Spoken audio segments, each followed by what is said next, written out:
Alright, so with that, let's start our game. Also, I want to say that I'm incredibly happy because I just got brand new music. Thank you so much, everybody who supports us on Patreon. It allowed me to buy a bunch of new licenses today. Like this.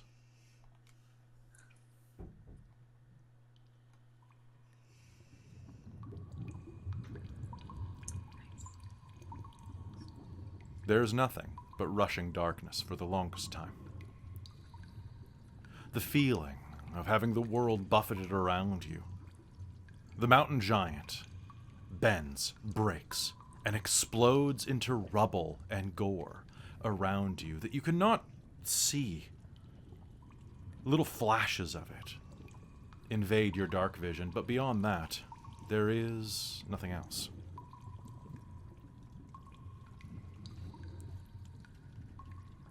But there is the smell. The shield protects, but even that penetrates. The smell of blood and gore and bile and acid overwhelm your senses for a moment, but then are consumed by the rush of darkness. Moments pass. You can all see each other. Your dark vision extends enough for that, but the shield that glows around you, the force of Vela's might reaching down from the heavens like a palm to protect her children from the slings and arrows of fate and misfortune, is coated with gore and stone that you cannot see through.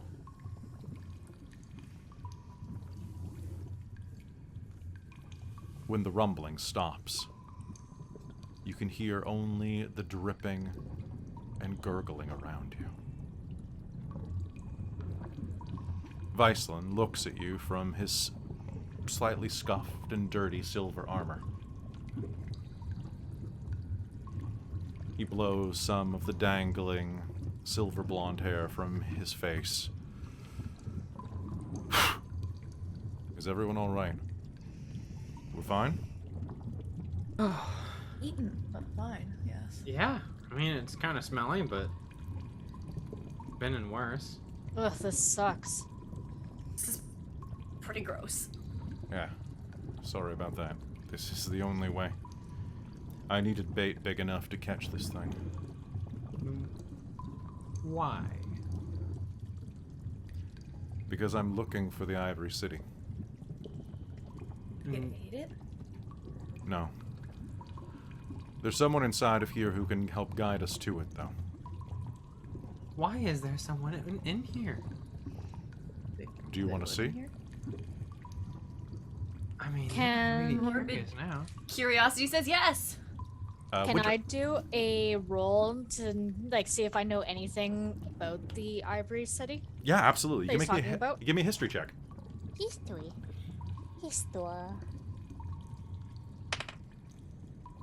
14. 14. The Ivory City is a... So it's a trading post at the very north of Argeny. It's pretty much the primary trading port that deals with everything to the north of the continent. So you know about it from that. Quite prominent in terms of trade goods and, of course, jewelry, which is what you know it from. They have some of the most flawless platinum and silver jewelry that you have ever seen. And actually, your mother's wedding ring was a silver ring from the Ivory City. It is called the Ivory City because it is built into the bones of a giant creature. Ivory. Okay, cool. Neat. Do you want me to show you why someone would be inside of here? Yes. All right, this is going to get messy then. And he twists his blade away from where it is plunged into the still attached glob of earth and stone that is the mountain giant that you were perched on. He twists it out, and the shield of faith will... And a splut of gore and stone dust will just fall over all of you as the shield vanishes. Ugh. Ew. Yeah, that's what I said. Could have done without that, but yes. That was really gross. I mean, you did warn us, so. Looking around now, your dark vision will take a moment to press outward, but you will see that there is a soft, barely visible bit, well, to a human eye anyway, a bit of bioluminescence, a slight purplish glow. The walls here are hundreds and hundreds of feet wide. The ceiling is over 60 feet tall, made of writhing pink-purple tissue. Bits of fungus grow and cling to the various, almost like uvulas and dripping stalagmites of saliva and stomach acid. Ugh. And among the bits of organic tissue, the puddles of acid and slime, you see buildings.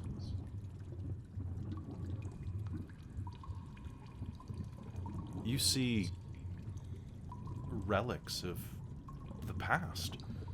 I would like anybody who would think that they would know this to make me a history roll for architecture. Sure. Xeno came from a rich family. Yeah. Probably not, unless it's related to something I've heard of, been told stories about. 16. 16? Yeah. 17. Sorry, I rolled a 16. It was almost the same.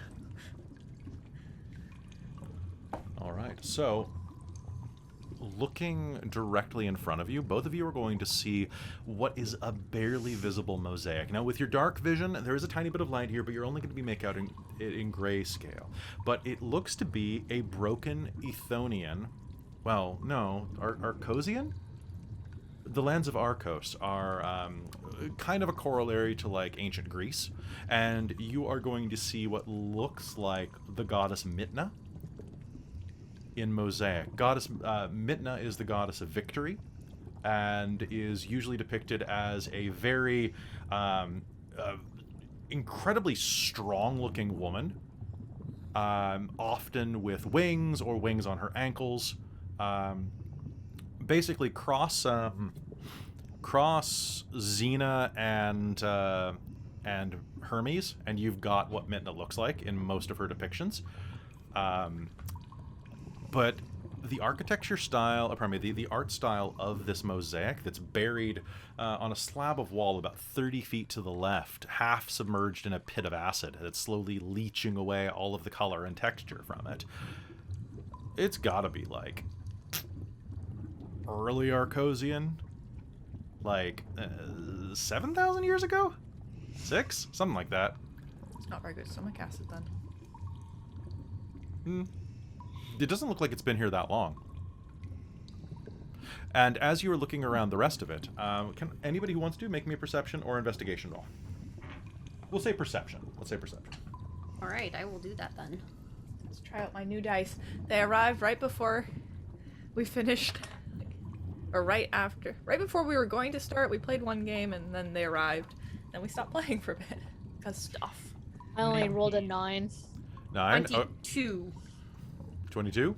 You said, sorry, investigation or perception? Yeah. I'm going with perception. So someone got a 22? And that makes it 22.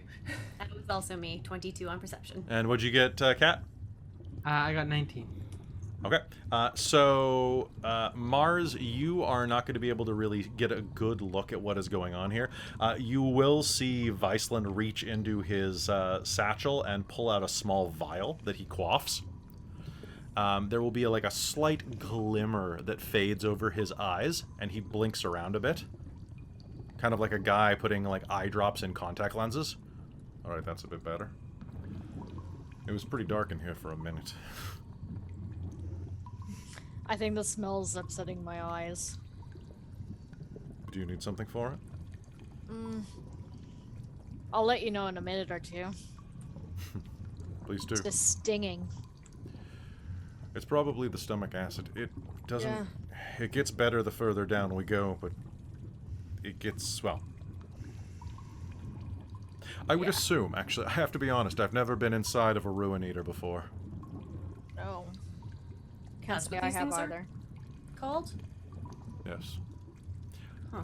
Now, the three of you who are looking around are going to see that some of the older architecture here is raw stonework. Perhaps once upon a time it was marble or carved granite, but now it has slowly been eaten away. But more than that, you're going to notice that the center of these dangling flesh pillars are where the stone has been digested, but also calcified with the stomach lining growing around the stone, like vines, like ivy on the outside of some prestigious university.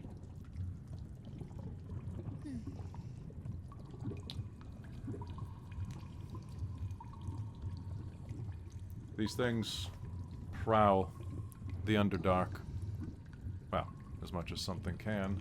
They devour ancient cultures. They clean up dead things.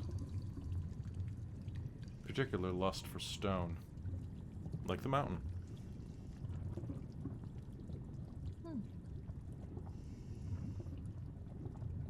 There's thousands of years worth of ruins inside of this beast. An archaeologist's dream. You said you're looking for someone down here. Yes. Makes sense. I have a friend. A powerful scholar named Gibberti.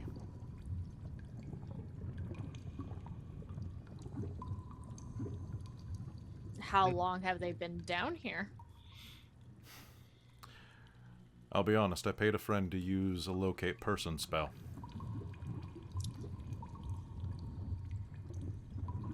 Did a bit of scrying, found them here. The last time I saw them was about 5 years ago. Do you know if that spell pinpoints a body or a living being?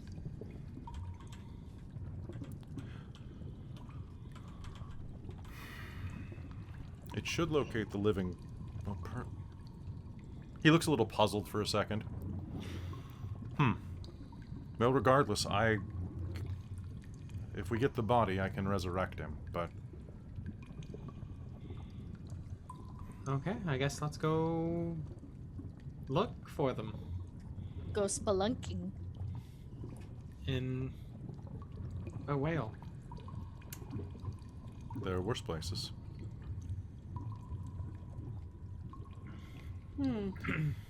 He'll give you a look as you make that face, Tia. There are. I Pardon. don't want to know. Pardon if you can hear the siren outside my window. There's no siren inside of the whale. There's no whale ambulance inside of there. The A whale. whale ambulance. Wambulance. Wake me up before you go. Yeah. Alright, so. The expanse of the stomach stretches out before you in two very distinct ways. The passage behind you obviously leads upward. Well, upward is strange, for the direction of the whale's digestion seems to shift slightly from side to side, and occasionally I will be asking you for some deck saves so that you can move freely, but it seems like it's keeping upright. It's following spaceship rules in Star Trek, where there is Galactic North, or Universal North, or whatever the hell it's called. Cat would know.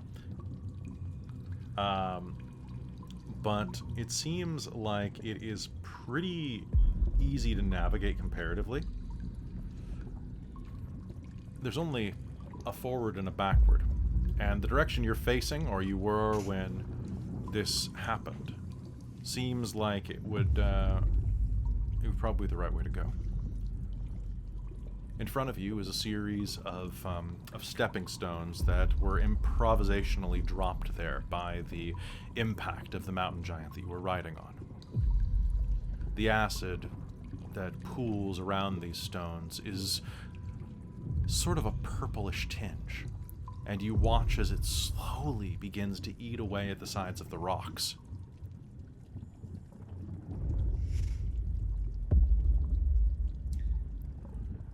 going Probably down. shouldn't let that stay on you too long. I wouldn't let it stay on you at all if you could. Shall we?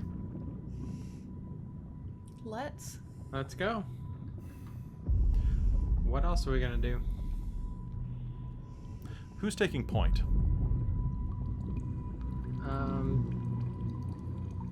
Sure. And then Xeno's probably right behind there. Okay. Can I get a survival roll off of the leader? And I need to know, how stealthy are you trying to be? I think pretty careful, because I don't know what else might be in here. Because obviously you can survive in here. So... there might be something uncomfortable to meet in here. It's a dirty 20 for survival. Sounds good. All right. And if people are doing a stealth, can I get a stealth check off of everyone? Sure. Yeah. Dirty 20. There That's you a 5. go. Okay, sounds good. 29. 29. Oh. Okay, so that is 1 success, 2 success, and 2 fails. My disadvantage, Yes. that's a nat 1. Okay. So you take a couple of steps. Zeno manages to make his way across some of the stepping stones with the grace of the a lass from the land of Lego. Just as almost as if he is not there. Just Mars is already out of your sight and vanished, only appearing in little flittery glimpses that she allows you to see as she moves among the shadows. Viceland and Tia, to their credit, are not as unstealthy as they could be, but you definitely are going to hear the sound of Tia's belongings, particularly the sword on her back, scraping against the leather of her armor, and Viceland as well, wearing his plate, is going to make the occasional can opening noise. I feel like I deadass like just stomp a foot right into a puddle and just go like, ew. Guts. Malia, as she does that, you are going to take a step forward, and you're going to hear a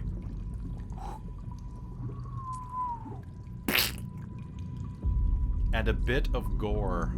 A bit of spleen or a bit of gum tissue is going to drip off of the ceiling directly onto your face.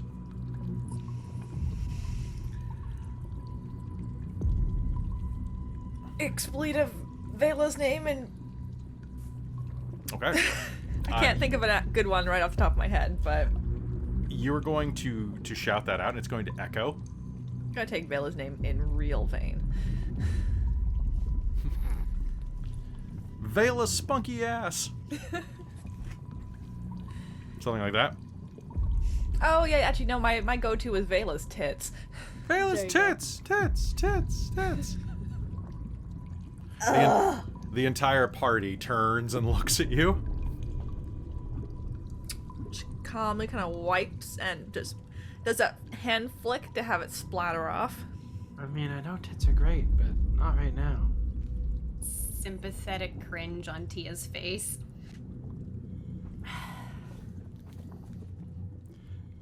In the distance, you see a single light emanate in the darkness suddenly. It just blinks directly ahead of you. Now, the way in front of you, you just are crossing some stepping stones into a path of fleshy terrain with collapsed buildings to the left and to the right. It looks like the similar columned Mediterranean-esque design. Several balconies, other beautiful mosaics on either side. There's probably quite a bit of loot to be had here, and nearby you actually see that there's an amphora, still corked, laying against the building next to a bunch of its broken brethren. But about 60 feet ahead of you, a single light just blinks into existence, casting a sickly gray-green glow. You cannot make out who is holding it, but a lantern sways in front of you. We hope that's your friend. Do not trust.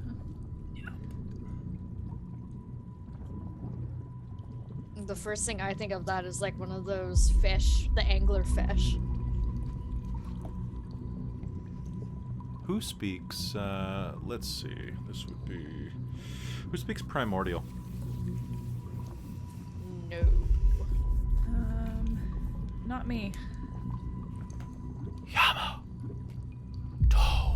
Diado. You hear echoed on the bile winds. Tiamo. Las portas.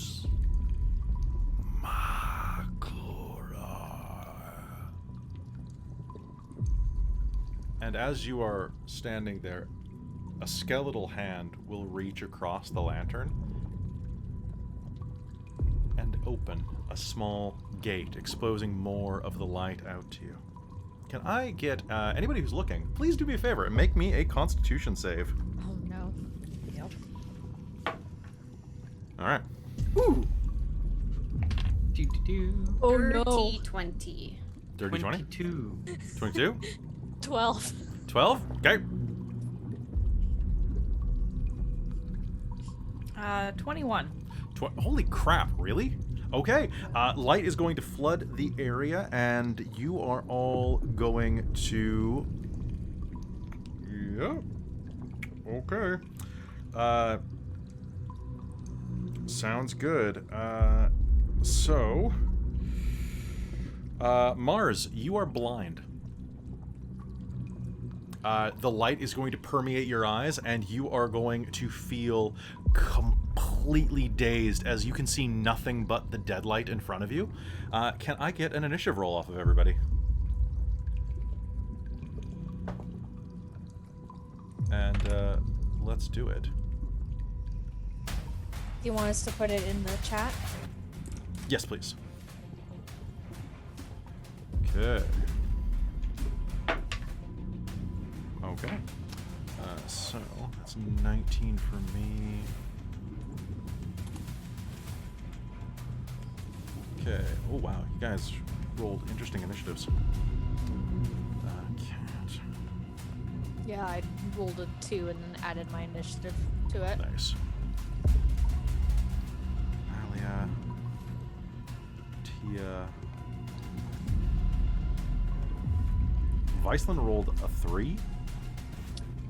So, good job, level 20.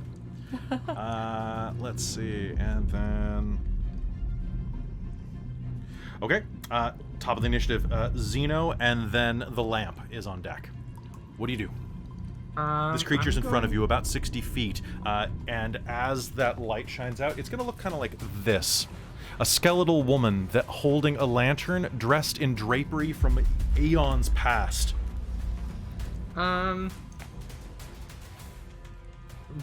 Bonus action Hunter's Mark. Okay, sounds good.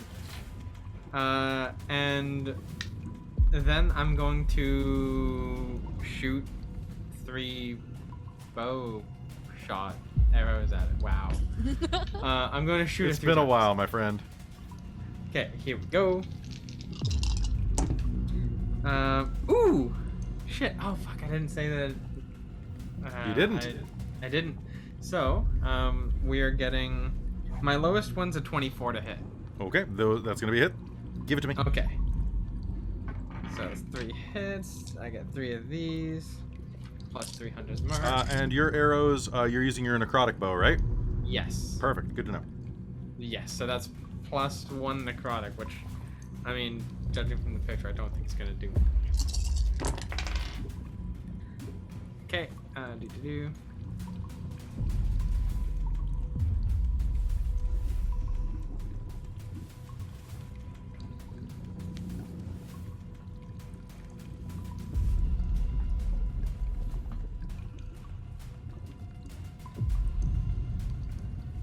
That's going to be 49 base damage, Okay. and then plus the 3 necrotic. Sounds good. All right. Your arrows are going to slam center mass into this creature, and she's going to lurch back a second.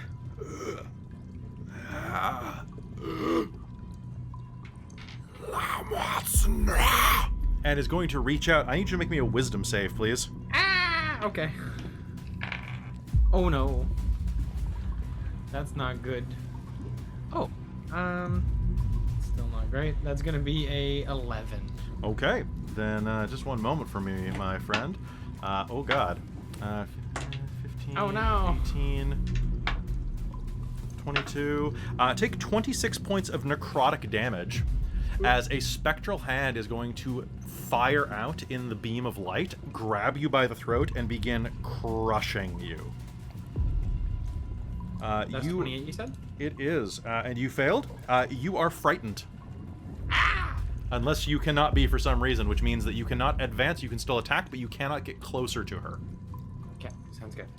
And if have the opportunity to run, you probably will. All right, it is her turn. That was her reaction. She is going to use her bonus action to... the hand flashes across the lantern again, and light just flashes, and she is gone. And suddenly, standing directly next to Mars. Mars, I need you to make me a charisma save immediately as she places a hand on your forehead. Charisma? Charisma save, please. That's a better number, 23. 23, all right. She puts a hand on your forehead, and you feel like Ugh. she reaches inside of you like a spectral... You feel a chill emanate from the bony fingers as if there was an aura of flesh around them, and tiny hooks begin to catch on the thing inside of you that makes you you. Oh no. But you manage to fight it off, pulling back. It does hurt to do so, but you are able to escape its grasp. Good job. I'm pissed now. Damn it. Okay. So then she's gonna use her multi-attack and just try to hit you. Then. Okay. You are blind, so that is going to be. Does a 22 hit? Yes. Does a 17 hit? Yes. Okay. So you are going to take not much. You're gonna take 14 necrotic damage as she snarls, pulls her hand back, and slashes you twice across the upper chest. Would you allow me to do a reaction, even though I'm blind? So are you thinking about using Uncanny Dodge?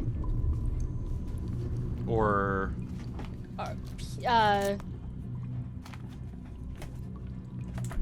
is it Uncanny Dodge that do you have to be able to see no, it? the fire one. Oh no. Oh, you're talking about Hellish Rebuke? Yeah, that. Yes. Yeah, I'll let you Just do like- I'll allow like Hellish Rebuke. Because like even though she can't see really well, like She's making contact with you, so... Yeah. Okay, yeah, go ahead, give me Hellish Rebuke. Rebuke this. And the chat has just purchased Malia and Tia inspiration, or not inspiration, Woo! And I add my charisma to that. determination. And I have a Hurt Them More and a Drama Bomb, which I've already used the Drama Bomb to make to make guts fall on Malia, so that was good. Does a 24 hit? Yeah, it absolutely does. Give me damage. Cool. And with that,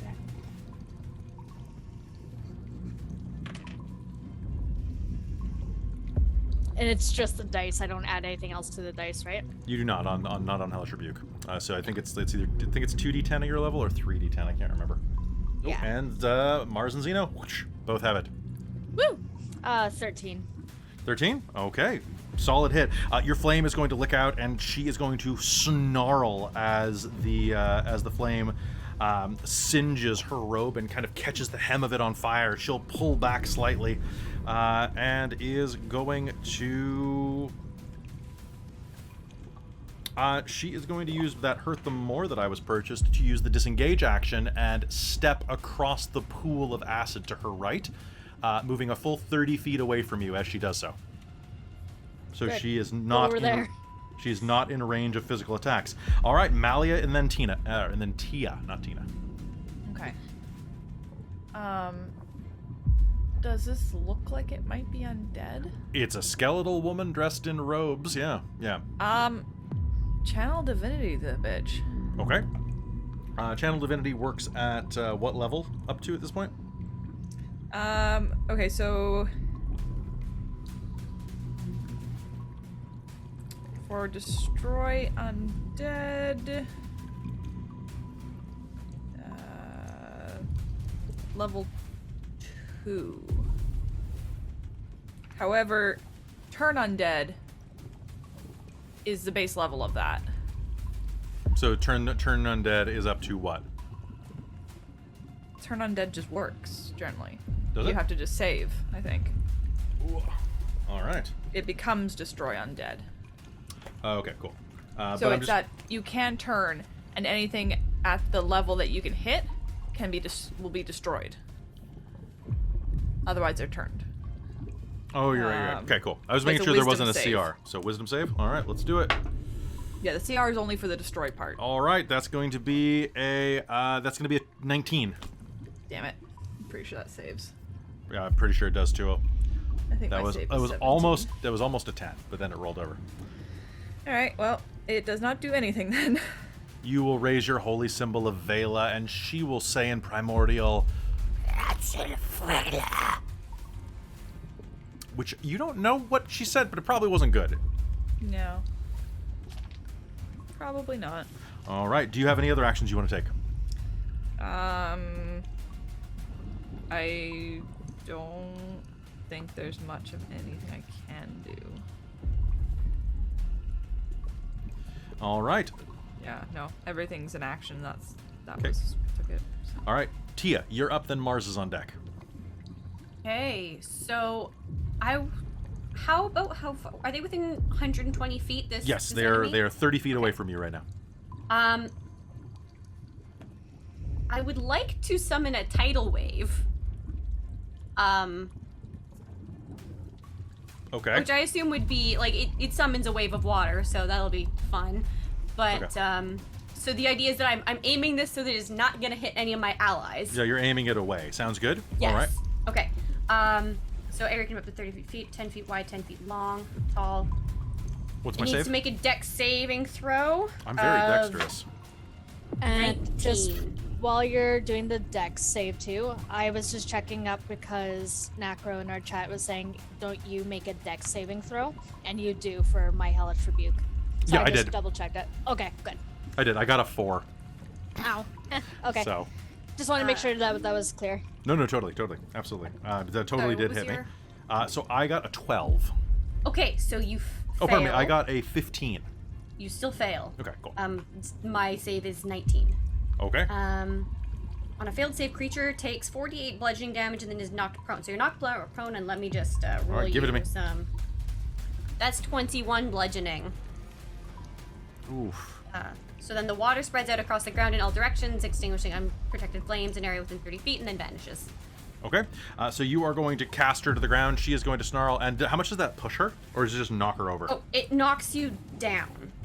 okay, just I'm going a to say that knockdown. knocks her like partially into the acid, which I means... was hoping for something at least. Even if it because was she's gonna make diluted. because she was floating on top of it because she was all creepy spirit, but is instead going to take. Okay, she takes significant amount of acid damage as she dips into the water. One of her hands will touch it, and you'll see 3 of her fingers dissolve into bone meal. Honestly, you think that was the most damage she's taken so far, as half of her arm starts to dissolve into mush. I'm gonna say, if I can also quickly comment, the acid. Use the acid. Stomach Okay. acid. All right, Mars, you are up. Then Viceland's on deck. What's up? I can't hear you. Sorry. Sorry, so I'm still blind. You're still right? blind. Yeah. Can I try to be like, Bison, I'll take that eye stuff now. Do you want to hold your action until Viceland acts? Sure, because otherwise I'm just going to like blindly try to like swish my sword in like acid towards her. Just if you can find the acid and don't fall in, that would be rough. That's not a good way to go. Made it to level 12, fell in acid. Yeah, but otherwise, yeah, I'll be like, I'll take some of that eye stuff you got. And Hold my action. 1 second.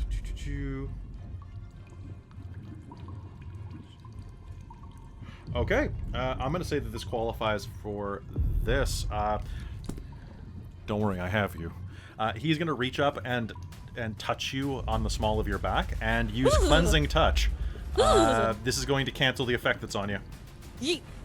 Your cool. eyes are going to uncloud as, and you're going to see the sight in front of you, which is she's about 30 feet away, dissolving partially into the wave of acid and water. Aha! I see you. Come here, bitch. I'll try to go do that then, and like put my sword through, and try to pick it up and like. Well, she's in the middle of a big big pool of acid, so you'd have to like wade into it. So think like a small lake. Oh crap! And she's standing on something in the center. She was standing kind of like on water, like a ghost would, but then she got knocked into it by Tia's tidal wave. So she's kind of like she's prone. You could try to use any ranged attack on her pretty easily, like your Eldritch Blast. Blasty. You always forget you have that because it's new. I'm going to say that she's not prone enough that she'll take disadvantage from you, or that she'll provoke disadvantage. Alrighty. Cool, So cool. you can absolutely Eldritch Blast this bitch. Ooh, alright.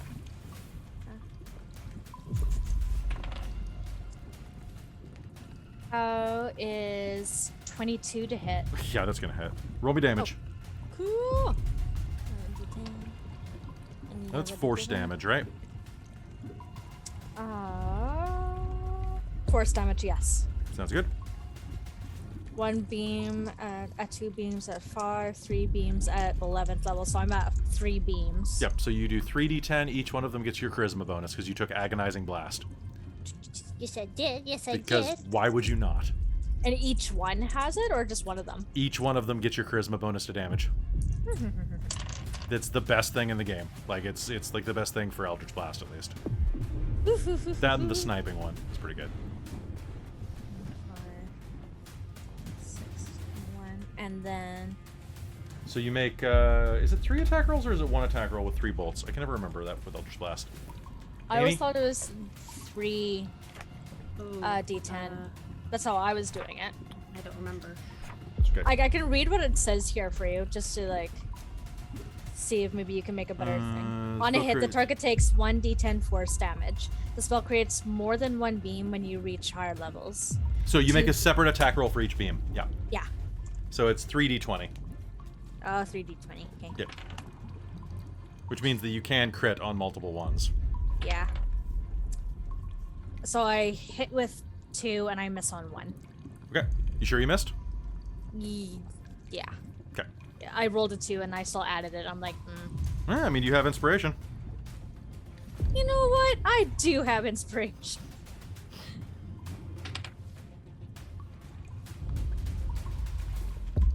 $19. Yeah, that's a hit. Oh. All right. Heck yeah. Okay. Give me 3d10 plus your charisma, which I think is pretty damn high. Yeah, my charisma is a +4. Okay. So 3d10 plus 12. Yeah, so that's...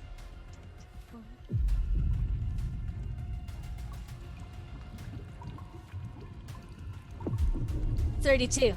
Holy shit.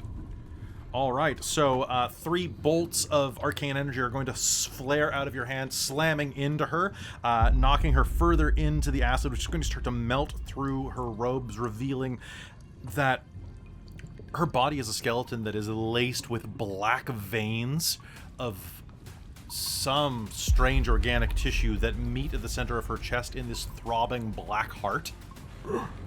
Yeah. And we are at top of the initiative again with Zeno. Zeno, you are up, then she is up. So my attacks last time didn't look like they did anything to her, did they? It did not look like they harmed her at all.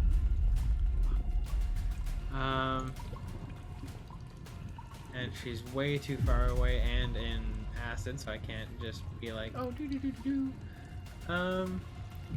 can throw a knife. I don't have any knives. How do you not have a knife? You're a hunter. Oh, I mean, I guess you'd have like a survival knife, You'd have a dagger.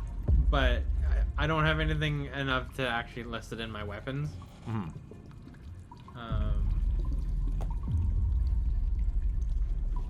But you know what? I could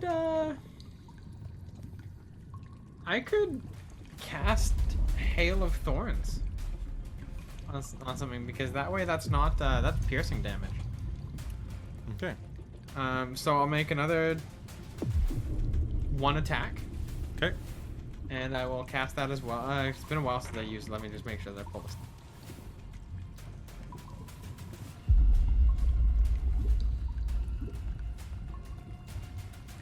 When you haven't played in a game in ages and you forget what your spell works like. Oh, it's Okay. been like 4 months, so I feel it. Next time you hit a creature with a ranged weapon attack before the spell ends, in addition to normal effect of the attack. Okay, so can you make me a deck save while I roll with my attack? And I got a 17 to hit. Does a 14 work for that? A 14 I don't think it does. does not work. Okay. And does a 17 hit? A 17. Well, look, you have determination. Oh, then in that case that'd be a 21. Well, the 21 hits. Yeah, I'm gonna burn that. All right, go ahead. And then this will be a D10 worth of piercing on top of my D8 of. Okay, That's roll. the wrong Give me the number separately, please. Okay. So the necro damage is gonna actually be 3 plus 7. Okay, so you're shooting with your bow, right? Yeah, with my bow. Okay. So that's gonna be 10 damage Okay. for my bow. Okay. And And then the Hail of Thorn. Wow, really? Is gonna be 3 piercing damage. 3 piercing. Okay. Yup. 3 piercing damage. And 1 sec. Just checking Hunter's Mark. Okay, cool. All right. So a Hail of Thorns is going to slam into her, and they're going to scrape the fuck out of like all of her bones and stuff, and she's going to snarl, raise her lantern again, and is going to do the same thing as before. She's going to blur toward you in particular, my friends, you know. And okay, that is going to work. I need you to make me a charisma save, please. Coming right up. Ooh. I might actually pass this one. I'm pretty sure I will. 17, 18, 19, 20, 21, Oh, yeah. 22. All right, so 1 second. Okay. So she is going to place her hand directly on your face, and you're going to feel that same soul tugging sensation that Mars felt, and it's not going to work. So that's balls. Yeah. She's gonna use her bonus action to disengage and use her 30-foot to bamf away. So she is further into the ruins, and it is Malia's turn. Malia, she hasn't gone back to the Lake of Acid. She is instead, she blinks and blurs a good 30 feet into the ruins around the corner, an old alleyway outside of what looks like it may have been a hotel at some point. Okay. You can just see the light of her lantern. Okay. How far away does that seem like it is from me? About 30 feet. Oh, only 30 feet? Okay. Yeah, she used a lot of her movement getting up on Xeno. Okay. Well, this seems like she's undead, even though I didn't manage to make Channel Divinity work. So I'm gonna upcast Guiding Bolt. Okay. I think that. What do I need to upcast it at? I'm gonna upcast it at, I think, 2nd level. I'm gonna hit her with that. So that's got Sounds 120 feet range. good. Sounds good. Go ahead and make me a ranged spell attack.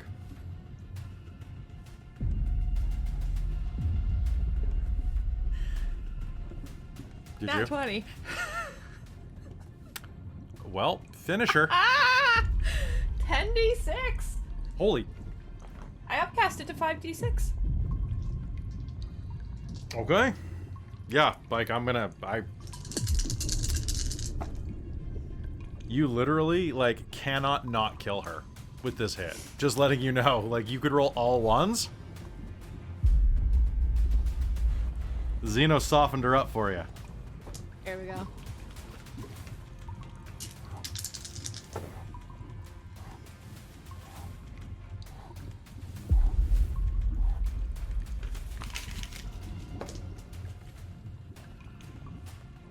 .42 radiant damage. 42 radiant damage. Yeah, that takes her down to minus 35. What happens? I think basically what we've done is, for this one, Mally just kind of throws out a hand, and this light ball of, like, radiant magic streaks out towards the target, and it kind of leaves that, you know, that after image you kind of get when something bright goes by you really, really fast? It kind of gives that bit of a tail of light, even though it is kind of a very small spell effect. And then I think when it hits her, can it kind of like just kind of like looks like it hits into her and then like shines through the cracks sort of thing and just explodes her? Absolutely. Yeah, she will start glowing, like the bones of her being will start to shake, and she will just explode into a pile of bones and dust.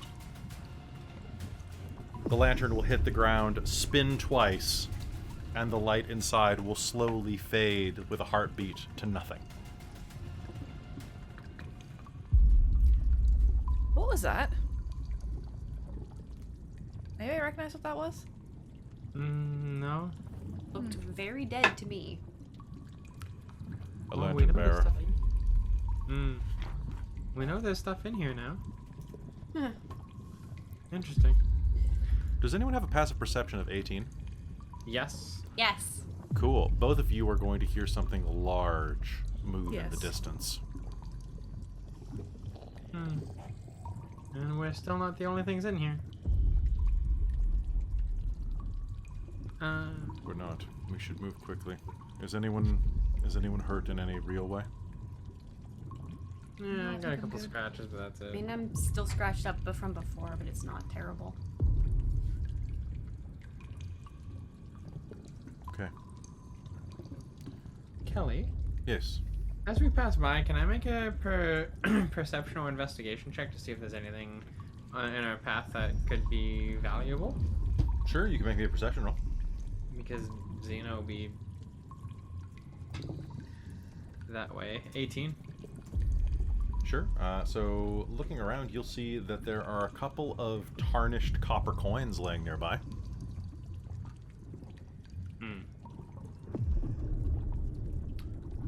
There was that amphora before, and then aside from that, kind of laying in one of these rooms as you're passing by, you'll see that, strangely, you make it about another 30 feet, 40 feet, and in one of these giant pools of acid, you'll see that there is a bit of a curved building melting into it. You thought it was a portion of the wall, but in actuality, it looks like part of a sports stadium. Just about a 30-foot section of wall, but it's slightly curved, like it would have been part of, say, like a coliseum or something like that. And nearby, you'll see that there is a partially digested, tipped over, like, storage room, like kind of like an equipment shed. And several ancient but still functional steel javelins laying in a bucket. Yeah, if they're readily grabbable, I will Yeah. grab them. Okay, May as well cool. have some javelins. There are 4 javelins. Cool. Yank them Okay. out. You should move a little more stealthily, given that it seems to be hostile in here. And Tia's gonna cast Pass with a Trace on everybody. Nice. Good idea. All right. Winter, did Mars want a javelin? Yes. Okay, I'll give you 2 and I'll keep 2. Nice. Allie will kind of mutter about it not being her fault that part of the ceiling fell on her. You could probably mind the profanity a little. You're supposed to be her cleric. I'm also a dwarf. What are you first?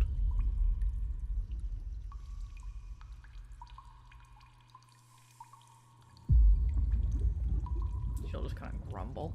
Yeah, he'll just take a step past. Can I get a stealth roll off of the team? Yay! Viceland rolled above a 10 this time. Oh wait, he has plate armor. One second. Yay! Amy, He rolled does a... your thing add to our stealth roll? Plus yeah, 10, that's yeah. plus 10. Plus 10. Woo! 36. 14. Which 27. Okay. 32. Why'd you know 15? I forgot I added 1 to that. Bye. All right. Let's keep going. I'm out of this game. Did you get a 32? Yeah. That's pretty good. That's pretty solid. I got a 36. Yeah, because I have 10 plus the 10 plus the 12. As you're I moving had through here. 5 before the plus 10. As you're moving through through the old desiccated ruins, you will find ahead of you, and that the whale's stomach seems to descend further as you move down its internal folds. The rubble has settled into a rough stairwell, and you can make your way down fairly easily. It's rough terrain, but with a bit of fandangling, you can easily make it down if you take your time. However, as you are doing so, you are... One second, please.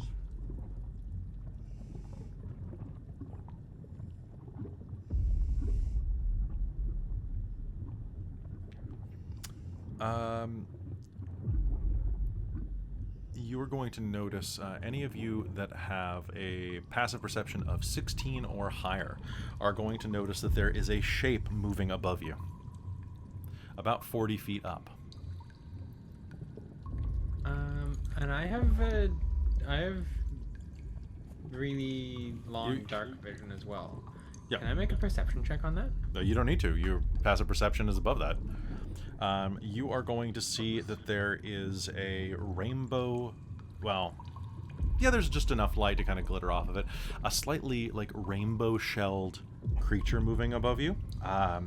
It's large, about the size of a horse wagon, with a canonical shell kind of reaching up from a multi-headed mollusk that is the size of a small horse.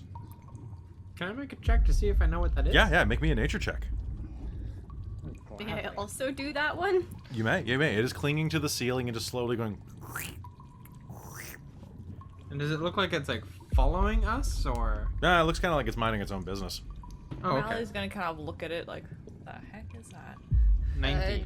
Mars, everyone's looking up for some reason. 24. 24. As it is going by, it'll start sucking on a bit of the roof, and as it does, 5 long spiked balls are going to reach out of its head and just kind of stretch and flex like an open hand. You are looking at a flail snail. Oh. Flail snail. Nice. With those rolls, there we go. With those rolls, you'll know that flail snails have 5 flails. They have a scintillating shell that glows when it wants to. It's glowing very, very, very dully right now. But the creature's is very resistant to magic. Its shell has natural anti-magic properties, which could make life very difficult for any adventurer who picks a fight with it. So avoid it. Yeah, they're generally, I mean, they're elementals. They don't really give a crap. Like, they're elemental snails. Snail elementals. Xena will bring that up.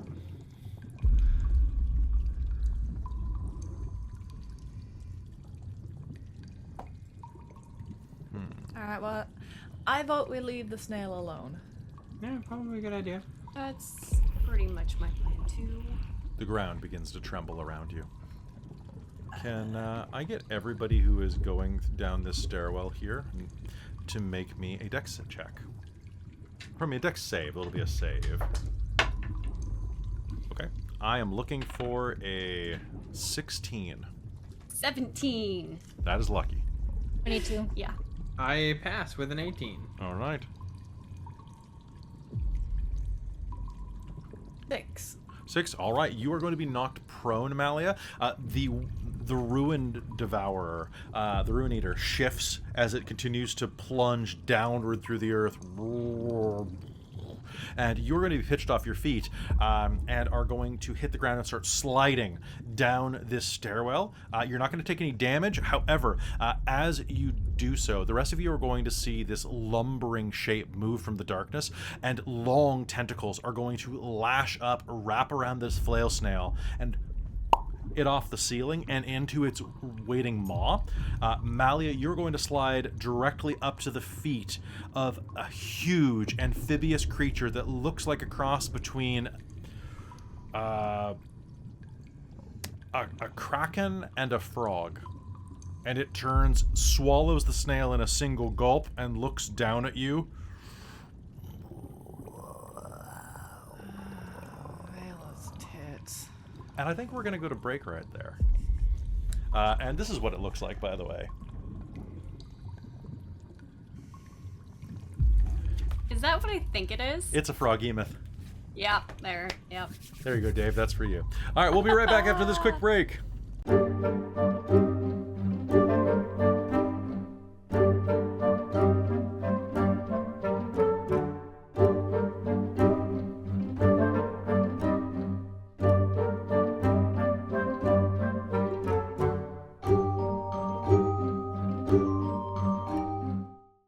Hi, folks. We're back. Welcome back to the portion of the program where we talk to you, the chat. Unless you're on YouTube, in which case, sorry. The past is gone, man. So, you know what's really difficult? Describing a stomach in an interesting way. Right? Like, how do I... This is... I guess so, yeah. It'd be gross. It's a bit gross. This is actually, so this episode was inspired by a Kickstarter I backed like back in 2012 called Belly of the Beast, or I think that's what it's called. And it's literally a game where you are living inside of a creature that ate your country. Yeah. Yeah, you're like surviving off of like mushrooms and fighting with like warlike tribes that are in there, and like it's pretty neat. I never managed to play it. Or run it, but like I've backed it, and I own the PDF. It was kind of neat, right? And I was like, yeah, that sounds kind of neat. But yeah, how's everybody doing? Y'all having a good time? Hey, Lore Explorers, good to see you there. Welcome to the game. We're talking to you, the chat, right now, and I'm opening this Coke. Yeah. I'm eating chips. Just I considered Cat. popcorn. Damn it, cat! I wanted How ice long will cream, make but I popcorn? oh finished my it god, all I the have so other much night. popcorn. What am I even doing with my life? Popcorn. Yeah, because you got all the popcorn that I don't have. What? I gave you a bunch of popcorn. You do. So you have all the popcorn I don't have. Oh, I'm okay. looking forward No. to popcorn tomorrow night. It's gonna be so good. Very good. Robin has so I gave Robin a third of the popcorn too, right? She doesn't have a microwave, Oh no. Oh. so I need to get that back. So Robin, next time I see you, when you come over for the meeting this weekend, bring the popcorn back. We can divide it up between me and Amy. We'll throw some I'll get a Krista too. microwave. I mean, I'm not gonna make her get a microwave, but it's more expensive than just giving the popcorn up. Popcorn's like $13 for a box, right? You could use a fry. It's microwave popcorn. I guess you could use a frying pan, You but could like cut it open. anyway, we like popcorn here on Dork Tales, and we're not afraid to stand up for that. We're here for queer rights and popcorn. Those are our fights. Although at the moment I'm not gonna say I'm feeling more popcorn, but I definitely am feeling popcorn right now. Honestly, tonight I'm feeling more popcorn. That's, you know what? You can say that. I can't.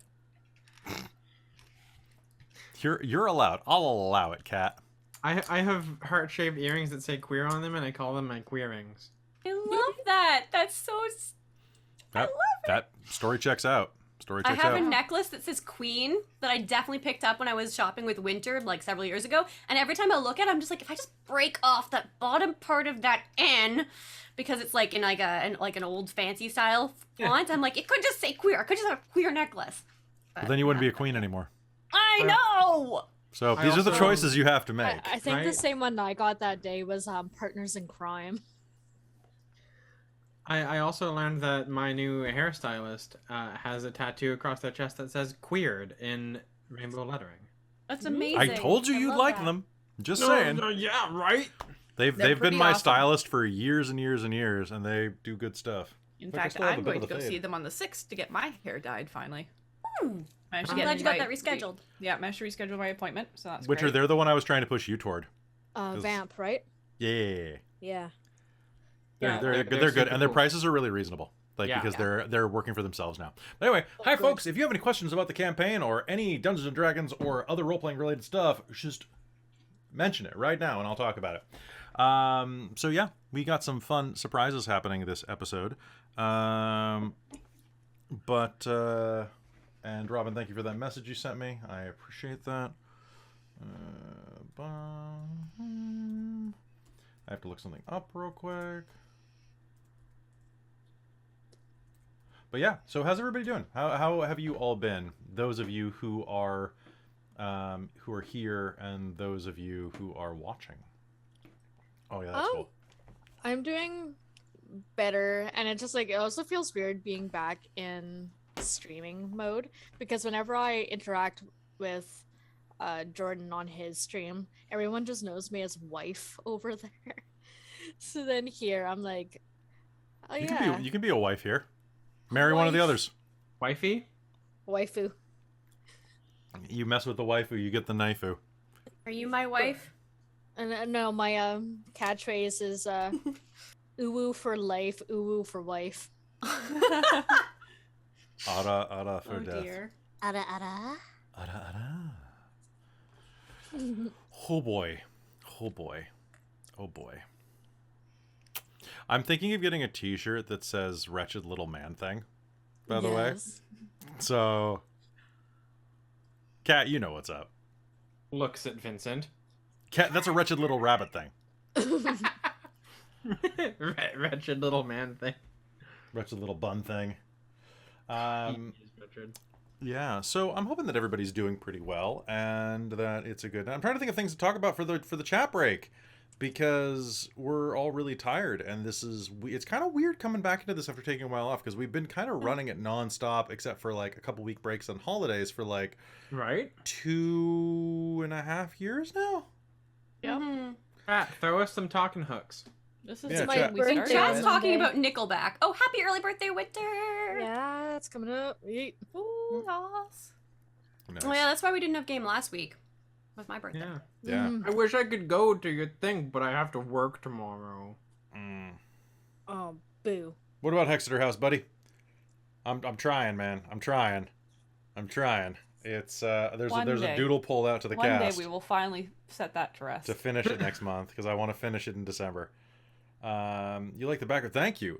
I found it and then I put it through a bunch of Photoshop filters to make it look like a stomach. It's spooky. It had a really And it's trippy purple. layer. I love it. I like that my hair blends into it. Kind of does. Your hair is My- made of guts. Yummy. Yummy. All right. I need to get art done for Viceland because I'm tired of not just being able to show up a picture of him because all of the Fair. art I use for reference I don't own. Yeah. And Oh, hey, chat. Question for you all. Hmm. When I get longer hair, what color should I make it? We were having a discussion about this. We were. Thought we 'Cause said I- pink. I really want like a 02 pink. But They might not some know what that people means. don't think that would go with my skin tone. Do you want it? Yeah. I think like a light pink that kind of like, you know how you can get like the darker roses? Mm-hmm. Like, and so not pink, not magenta pink, sort of dark pink, but kind of more of a rose shade of pink. Gargamon says natural color. That's fair. I mean, Yeah, you do have like the glorious dark brown. Well, like my hair is almost black, so it is nice. But at the same time, I've had it for a long time, and it'll be a while before it's long enough to do What anything fun. I would do, because your hair is so dark, Miss Cat, is play around with some streaking in the front of your face and maybe in some sort of like bang of the color that you want to try, just so that then it's not your whole head. Yeah. And then you can play around with the color and see how you like it against your skin tone, because your skin tone is a very warm shade. It's got a pink undertone to it. So adding a lighter pink with your skin tone pink hair might make it look like you're, in some cases, more sunburnt. So you want to try like maybe just doing like swatches of your hair instead of your whole head being bleached one color. Fair. Yeah, Julia suggested starting by just doing the tips. Just to see how it Yeah, feels. you could do a dip dye even. That could look really cool Yeah, too. that'd Yeah. be cool. Ooh. And random equinox. I only have 2 wigs. One is dark red and one is brown. So one is my We should Katarina fix wig that. and one is my Very wig. Yeah. Yeah, you should fix that. We should get you more wigs. Fix that. Yeah. No. I will be getting like- a pink wig. Come to think of it, like I think like purples and blues might look good on you too. That's exactly what Julia said, actually. She's like, purple or blue would look really good. Well, I mean, you're Oh. wearing a lovely dark blue right now. Everyone can pull off some sort of shade of purple. I am convinced of that, and I convince everybody you Yeah. can find your shade of purple. Mm-hmm. Yep. I mean, like, the purple that I had on actually- my nails a while ago was, like, my favorite color I've ever seen. You might find like a lavender might actually look good as a pale Ooh. color on you. Yeah. Yeah, then there's me over here who just does not do pale ever colors. Like, I'm going for the vibrance. Yeah. Meanwhile, you look at Christine with that like lilac lavender, like It's almost so gray. pretty. It just Mhm. it's kicking so much ass. Like I don't. Yeah, It doesn't make sense. It doesn't have And color, this is just, but it just looks a fade lovely. out. Yeah. It's just what happens when I wash it. And Mhm. you've seen what I've done for like the last 2 years. Oh yeah, you've done some cool stuff. Yeah. Yeah. I really want to do that option I had on my Extra Life thing, which was Ocean, which was kind of blue into kind of tealy like greens, like very Yeah. light colors. Mm. I really kind of want to try those. But yeah, I think I found after watching it fade for quite a while now, because it's been 2 years I've been doing this now. Oh, we gotta hydrate. And A also, year and a half, 2 years. The pale colors actually look way better on me than the vibrants. Like I like the vibrants, Really good. but I I have like them better once they faded. 2 things from the chat I have to answer real quick. Gargamon, thanks for the follow. Nacro, I cannot confirm. You know what? I can confirm. Did Zeet turn Tia's sword into his guns? No. He did not. That is all I'm going to say about that. But no, he did not. And that is not a technicality. Like, did he take them to someone else and they did it? Yeah, it was not Zeet's fault. It's whatever not happened. Zeet's fault. Zeet just has them. And then Frosty Dill, thank you very much for watching. I really appreciate it. If you join us on Discord, come chat with us if you ever feel the urge. Ideas for cat though. Yeah. You do know people who have a lot of wigs. That is accurate. You don't actually have to wear them. If you just hold them up so the color is next to your Oh. face. Right, the wig I wore on Friday of Extra Life, for I have that light peachy bubblegum pink. Stella and whatever my character was in the thing. Anyway, it's like this. It's this that kind of pale pink that is very similar to that one you were talking about. I think.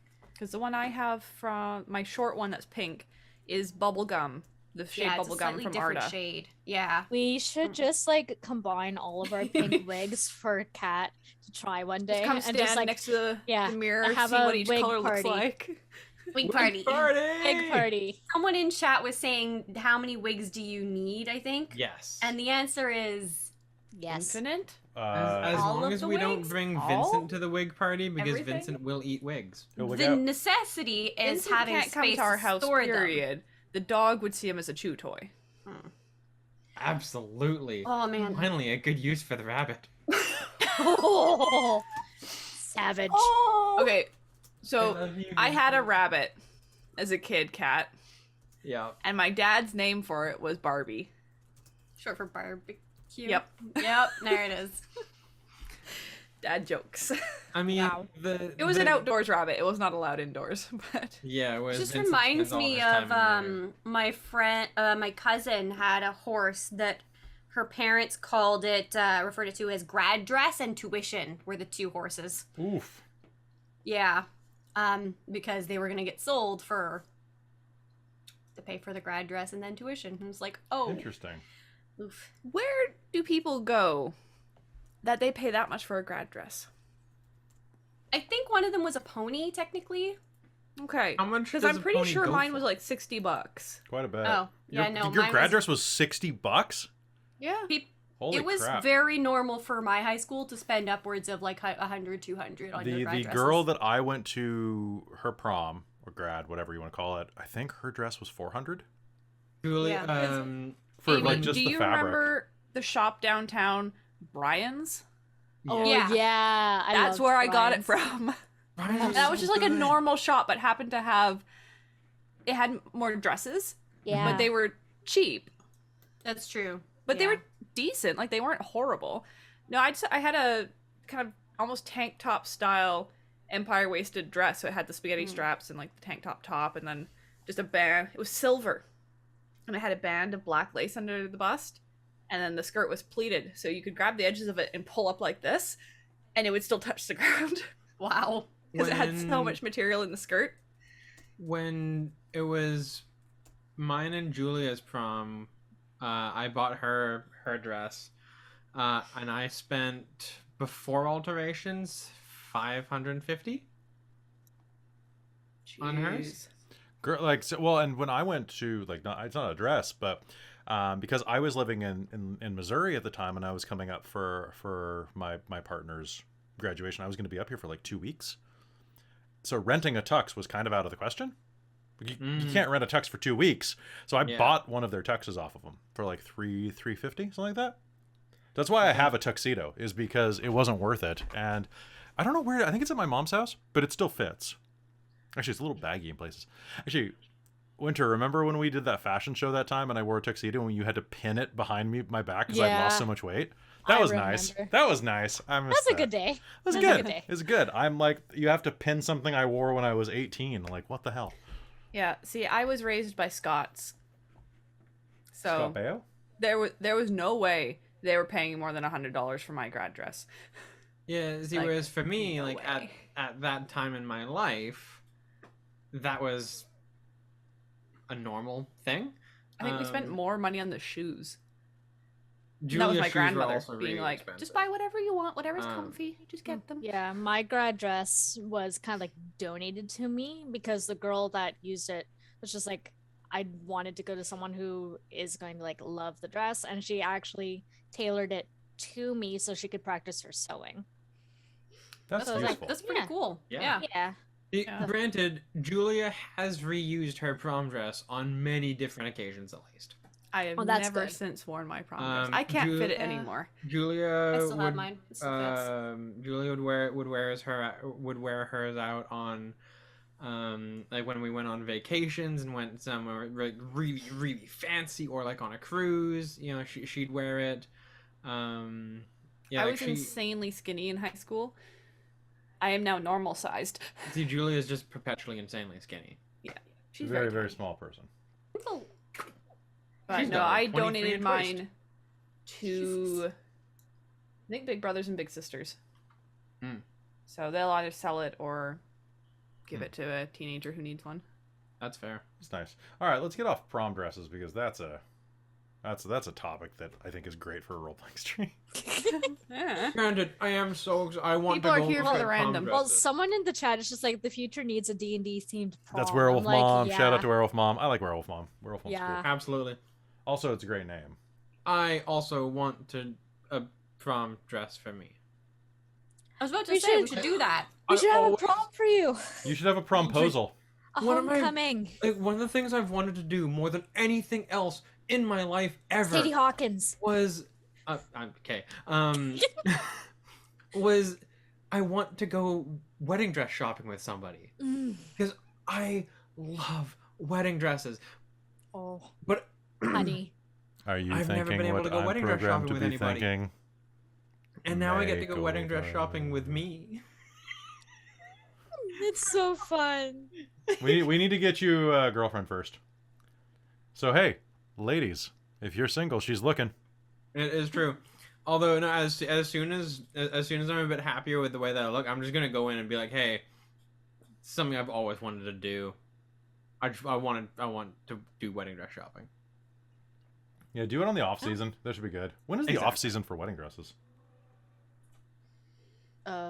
Never. Sure. Never. The wedding industry is terrifying. It really is. It never Winter stops. is slower.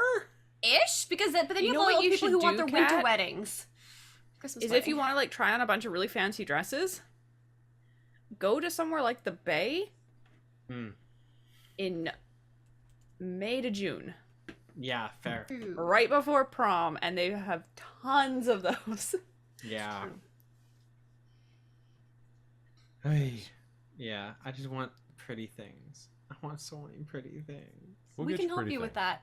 We can help you Right? with that. It'll be good. It'll be great. You'll have the whole world on your plate. Sorry, I'm in the middle of working on a Viceland art breeder right now. Off Nice. screen. Well, I'm waiting for you guys to finish talking about wedding dresses. I'm making. Okay, I'm pretty going boys. to eat some popcorn. Oh my God! You move that slider and he turns into Tom Hiddleston. That's not what I want, but it's interesting. Goes from Jamie Dornan to Tom Hiddleston, which is a surprisingly startling change. All right. Damn. Okay, I'm gonna add this to my likes. Boop. And all right, folks, you ready to get back into some Dungeons and Dragons? Yeah. Oh, yeah. Yeah. All right. All right. Thank you, Robin, for doing the bass on those. I appreciate it. I was like, hey, you bored? Make me an art breeder. Nice. And there are very few people who actually are good at using it. Like a lot of people get really confused by its interface. Nice. It makes some weird choices sometimes. You gotta be really careful, and don't do it on your phone. Yeah. Don't even. You have to have a solid computer with an okay processor and some good internet.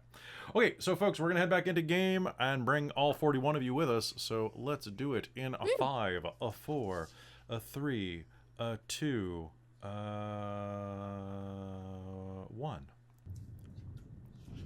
Hello and welcome back to the Shards of Nyrn here on Dork Tales. When last we left our adventurers, they were descending a stairwell made of rubble into the depths of the Ruin Eater's belly. As the Ruin Eater shifted from side to side, burrowing through the earth as it continued to munch on fallen cities, empires, and forgotten relics of the past. Also just dirt, because it's a whale.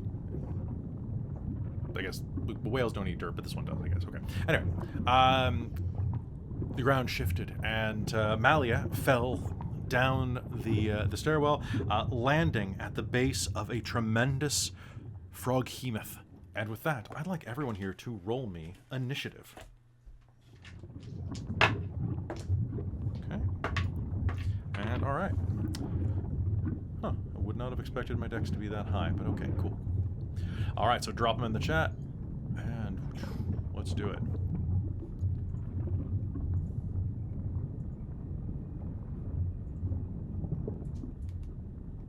All right, so damn, son. Okay. I'm gonna get so wrecked. Mars. Okay, so that's Mars. Tia, Cat. Oh, Tia, Xeno.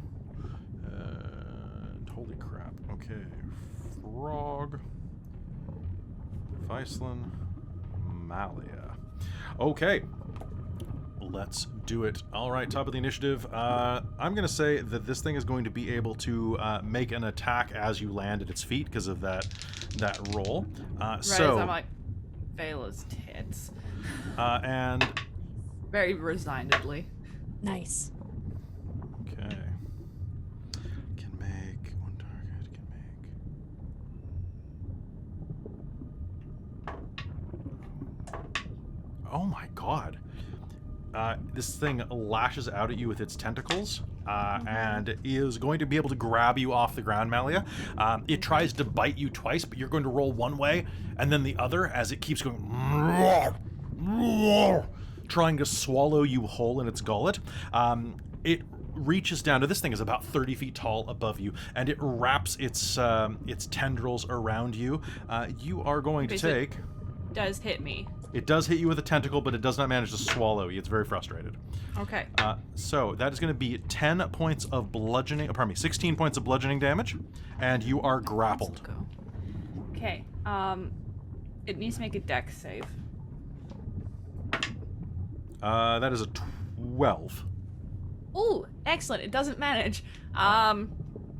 It is gonna take some lightning damage. And you know what? I'm gonna spend my other channel to divinity to make that go off as full. So full to 2d8, so 16. Lightning damage. Lightning damage? Yep. Of course it was lightning damage. Okay. You grappled the Tempest Cleric. It didn't know. It didn't know. It didn't read your business card before. Oh, excuse me. my fault. Oh, I'm sorry. I didn't realize you were a Tempest Cleric. Well, eat lightning then. Okay, lightning's going to crackle out of you, and it's going to make this horrible kind of yell, and we are in normal initiative rounds with Mars. Mars, you are up. What would you do? This thing is about 20 feet from you. I'm going to blast it. All right, go ahead. Make me 3 rolls. Let's see what you get.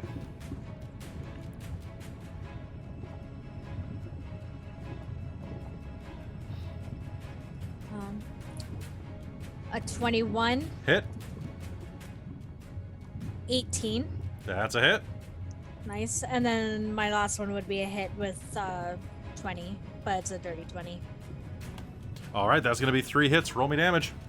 Oop, so then, not great, but it's 8, 16, and then plus 12. 16 plus 12, math, please. 16 plus 12, that's 28. There you go. All right. 3 bolts of arcane energy are going to scream out of your hand, slamming into the side of this creature as it roars in pain.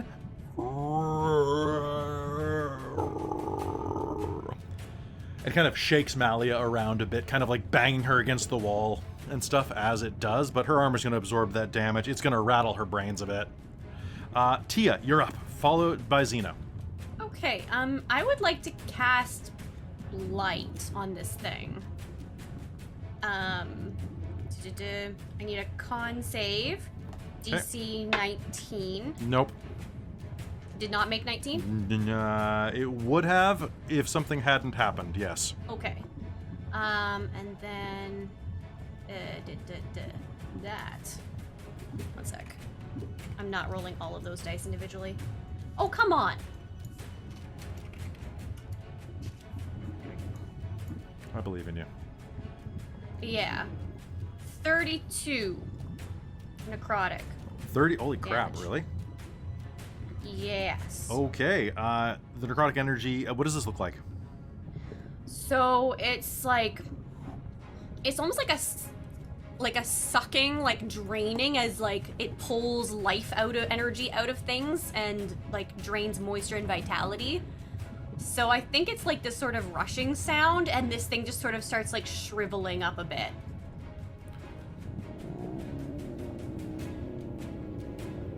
It's going to let out a horrible roar, a horrible gurgle more than anything, as you siphon part of its life force directly out. Good hit. Do you have anything else you're doing with this round? I'm gonna use my bonus action to turn into a bear. Turn into a bear?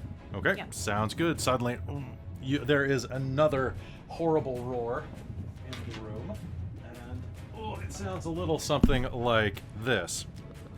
Oh wait, sorry.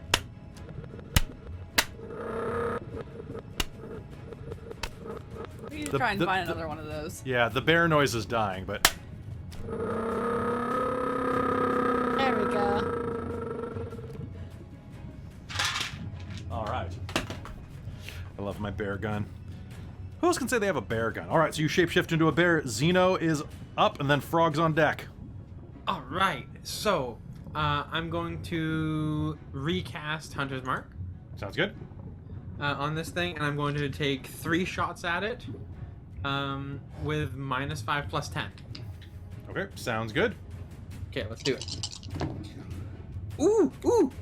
One of them is a nat 20, which is Okay. awesome, and the other ones. So that would add that. My lowest one is a 17.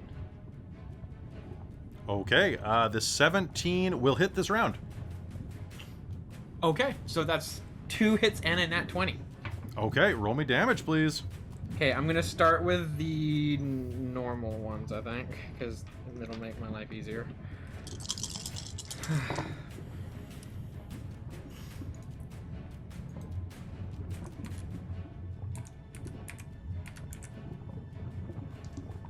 All right. You fire 3 bolts into the side of this creature.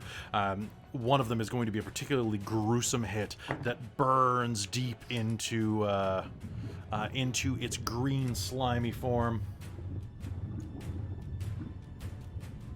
And oh, I thought I was muted for my calculator there. I'm sorry. I've been tapping away at my keyboard here.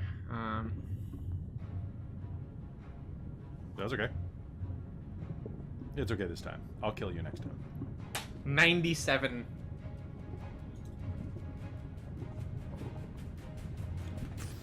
Fuck me. Jesus fucking Christ. Okay. Because the crit doesn't add the plus damage twice either. It's just the dice, correct? Yes. It's just it doesn't have the that twice. No. Okay, cool. Thankfully. I thought that was the case, but just wanted to double check. Yeah, if you ever play Pathfinder, it will. Fair. But yes, Yeah. 97 damage. Holy crap. Okay, it's still up, but it went from like, oh hey, this thing's a little hurt to like it is on like a quarter tank of gas. You are going to slam into it with those bolts, and it is going to roar back as it kind of stumbles around, gives you a look like cross-eyed with those 3, well, pardon me, triple cross-eyed, because it's got 3 eyes on top of its forehead that kind of go, you gotta be fucking kidding me, bro. And damn it, you know what? I'm sorry. This thing is hungry, but it's not that hungry. Malia, I need you to do me a favor. You are grappled. Oh no. So, one moment, please. You know what? I think you can just do this. It's going to take one look at all of you, this damage bleeding out of it, and you're going to hear this horrible groan in its stomach. It's going to look at Malia, look at you, look at Malia, pop Malia in its mouth and run. Okay. Oh, does that no. count as an attack on me? It does not, because you're already grappled. Damn it. So I'm going to use the swallow action on you as my round. And you are swallowed. You are blinded and restrained. And at the start of its turn, you will take damage. However, I would like to remind you of a mechanic we are using in this game. The offer. Winter, you've never heard of the offer before because I haven't used it in this game. Basically, this is a token where I will offer something if you want to cheat slightly. I'll let you cheat inside of the bounds of reason, but then it flips. I think we used it once right before we took our hiatus. Perfect. Well, that's going to be back in place. So it is going to do that.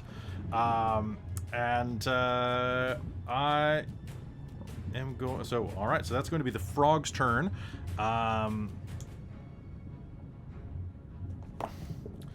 Vice, it's going to just take off running at as fast as it can. It has a speed of 30 feet.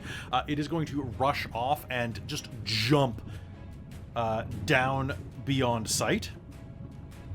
Viceland is going to do a full move forward, rushing as quickly as he can. Let me see if that puts him in range. That will.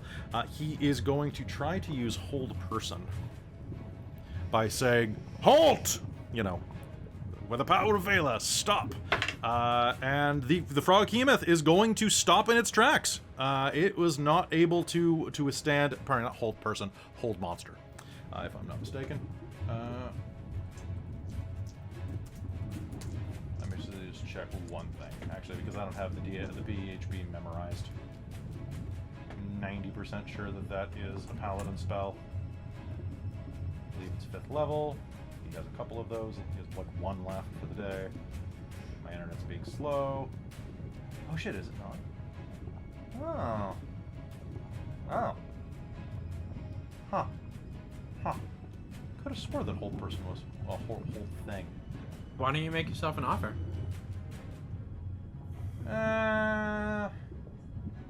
Because that's hilarious.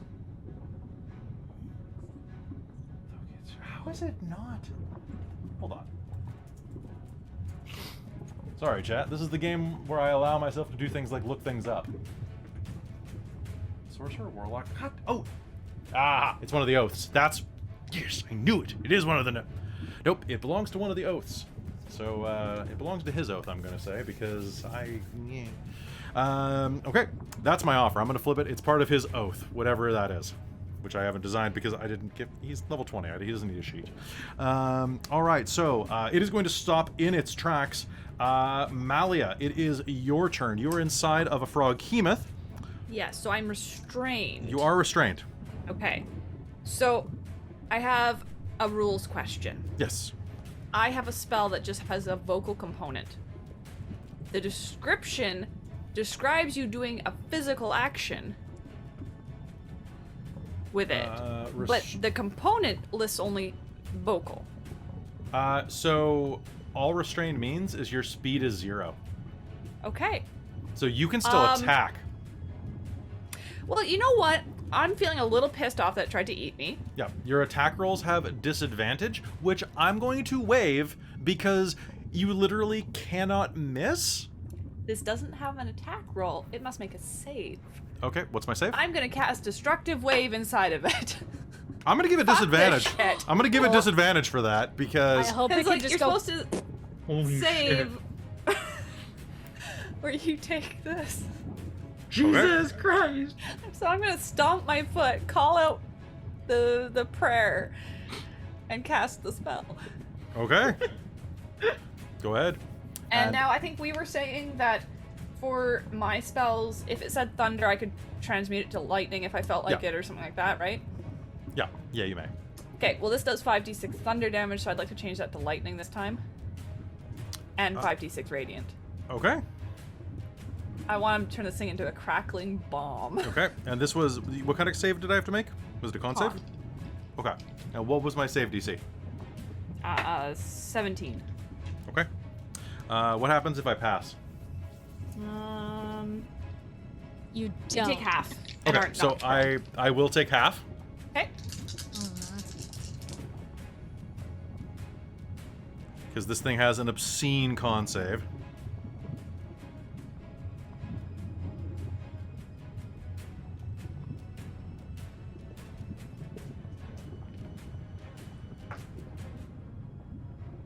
And give me the damage separately, please. Okay, so that's 24 lightning damage that needs to get halved. So I'm just gonna give you my full damage and then you'll have it. Okay. Yeah, go ahead.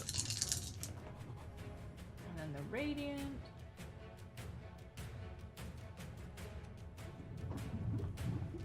$24 again. Okay. I just got to it in a different way. Okay, that is going to be... Boo, boo, boo, boo, boo.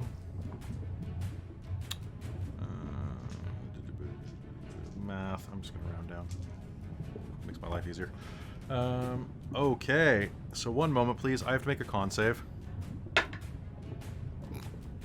Okay. There is going to be a horrible, destructive wave that lashes out in... now, is this... is this... Wait, so This pardon is me. So this is a spell, not your channel divinity, right? Yes. So this is a spell. It's Okay. a 30-foot radius self So the lightning thunder swap was either for that's the way the spell works for you permanently, or Oh, okay. So I would just keep thunder on that. So Okay, that's fine. the switching lightning for thunder was for channel divinity. Okay. It's actually better for you. Okay, sure. Okay, so oh my god, this poor thing. There's going to be just a huge boom that rips out from further down the tunnel, and you And are the going. brightest flash of like radiant light. Yes, and I need you to make me a dex save All hail Hypnotoad. Me? with disadvantage. Yeah. Okay. So there's a boom as the bass drops. Oh, that's actually not too bad. I lost my nat 20, but I rolled a 16. 16. Okay. So. You. This that ends up thing being 17. goes and vomits you back up the stairwell as hard and fast as it can. You are going to all kind of rush up to the edge toward where this creature ran off with Malia to see your dwarf flying through the air head over heels and is actually going to land in a superhero posed. landing. Yes. Covered in all manner of blood and guts and... Oh god, I just realized something real quick. Can you roll me a d6, please? Yeah, it's 1 sec. Oh! God damn, it's gone forever. That's okay. But it is a 6. Of course it is. 1 moment, I can monkey please. kill it back up 1 second. There we go. Okay. That is going to be... Yep. As you land on the ground, you're going to see this thing like start to try to run away again. And as you cast that spell and were vomited out, you are going to see that flying through the air as well, right behind you, is the flail snail that it swallowed. And as your magic bounces around, you're going to see its shell begin to glow. And there is an explosion of magical energy directly in the Froghemoth's face. That is going to deal 7 points of force damage, basically blowing one of its eye stalks off as your spell bounces around the flail snail's shell. And yeah. Oh This my, thing it'd be is so funny because like in Monster Hunter World, a lot of the monsters will have turf wars. This is ridiculous. Yeah, so I feel like I do like the superhero landing, and do you know that thing in the Black Widow movie that they made fun of her for, the flicking the hair? Well, you've got the Well, same not- haircut.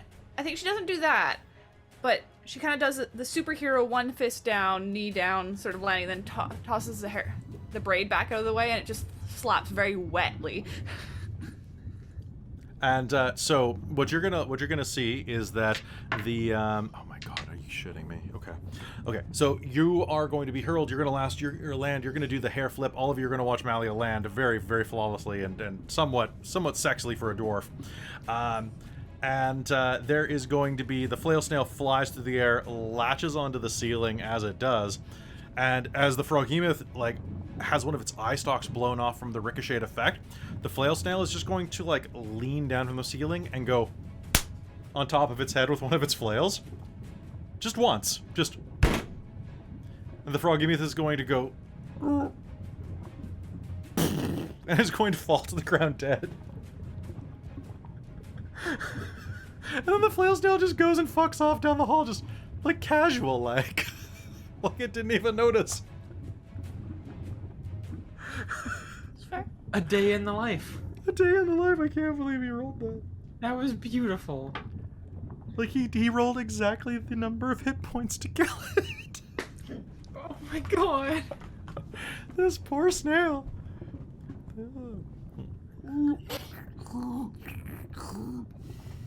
Jesus. I'm just Are you- imagining Tia standing up, like on her hind legs, just like with her claws, just like looking at this, just. Are you all right?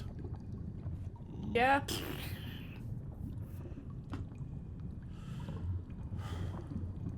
Yeah. A little wet, but yes. Yeah. I'm just gonna wipe some of the gunk off of her shoulder. Oh, thank you.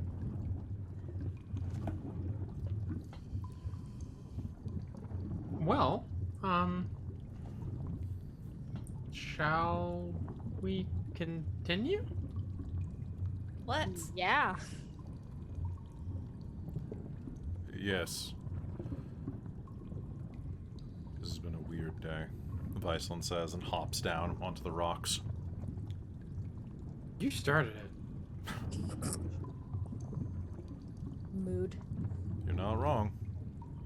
I'm gonna activate my speech of all things. Because you want to be a Barry talking just bear. starts talking to us. Yeah, basically, because I'm like, I might as well just stay like this for now. I mean, my spell is concentration, so it's not going anywhere yet. Sure. Okay. I was wondering, are you going to say anything?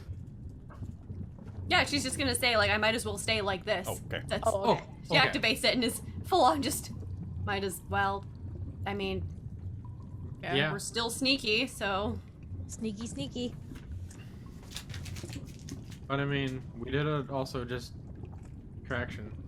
Malia did also just detonate that thing, so It tried to eat me. I am not saying you were in the wrong. Okay. I'm just saying what happened. This is true. We can blame the flails now. Well, yeah, he got the kill, He did. He kill sniped. but you're the one who. Yeah, but nobody else knows that. True. I don't think the flail snail's gonna tell anyone. To watch, snails can be very chatty. The bear says. Snitches get stitches.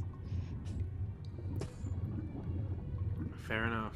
As you climb down the makeshift stairwell, you'll find that this level, past the stomach lining, down where the caves become slightly more cylindrical, throbbing and pulsing with kind of with the tissue of perhaps an intestine.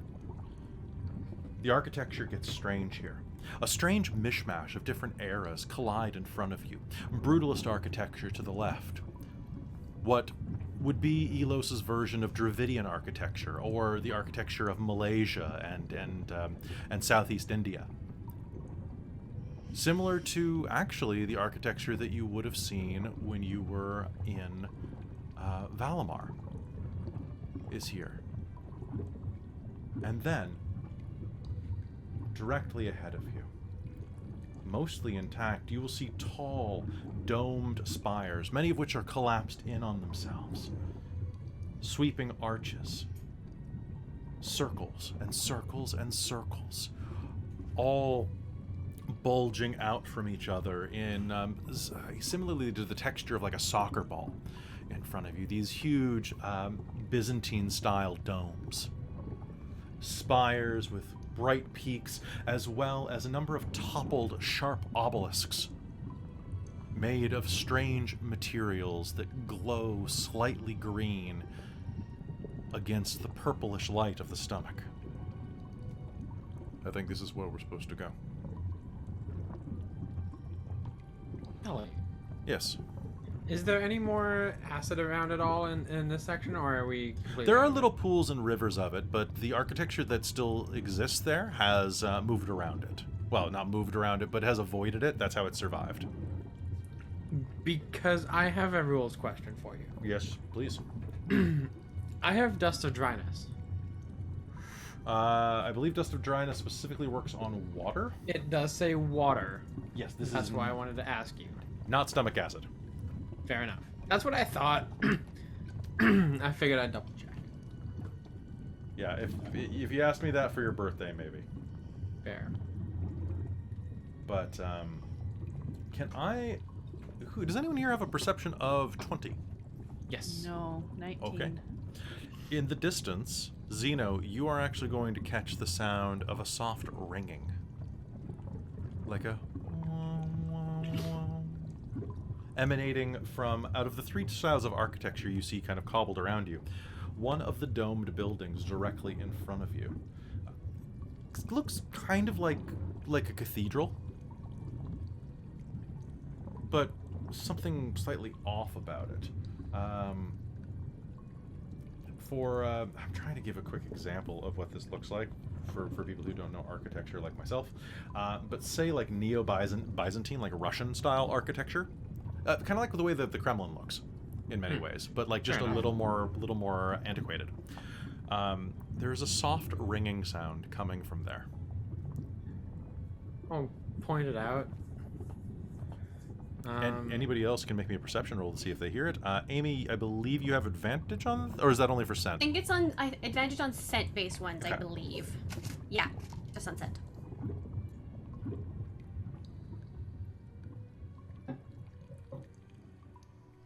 So I think Tia is much too distracted by the stench of innards on Malia because I rolled a 1. Yes. So even though that gives me a 9 to perception,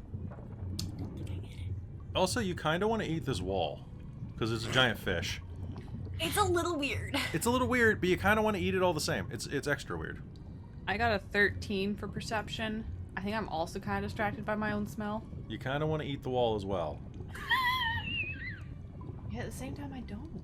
Yeah, I know. It's a weird. It feels weird, bro. But The heart wants what the heart wants. I think Tia's gonna experimentally lick the wall. okay, one sec. Cool. Does Malia lick the wall? Nothing No. happens. Does it taste like fish? It tastes kind of like sushi, yeah. No. It honestly, it's not the worst thing you've had in your mouth this campaign. Weird. It's not the best either, but like, you know.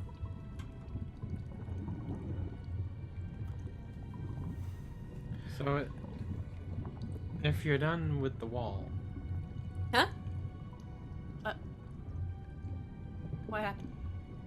there's sound coming from that building over there, and Xena will point to the aforementioned cathedral-like structure.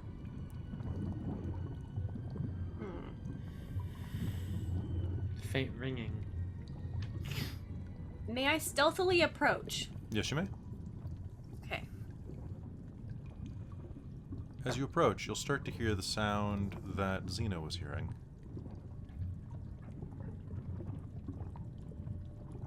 A soft, growing, waving, ringing sound.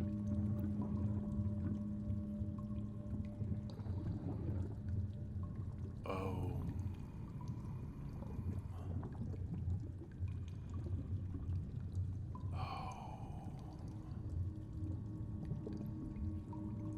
Anybody who wants to get a look at this thing as you're approaching, so it looks like there's a central doorway that's been mostly collapsed. There is a path around a fallen column that you'll have to basically just climb over to reach in.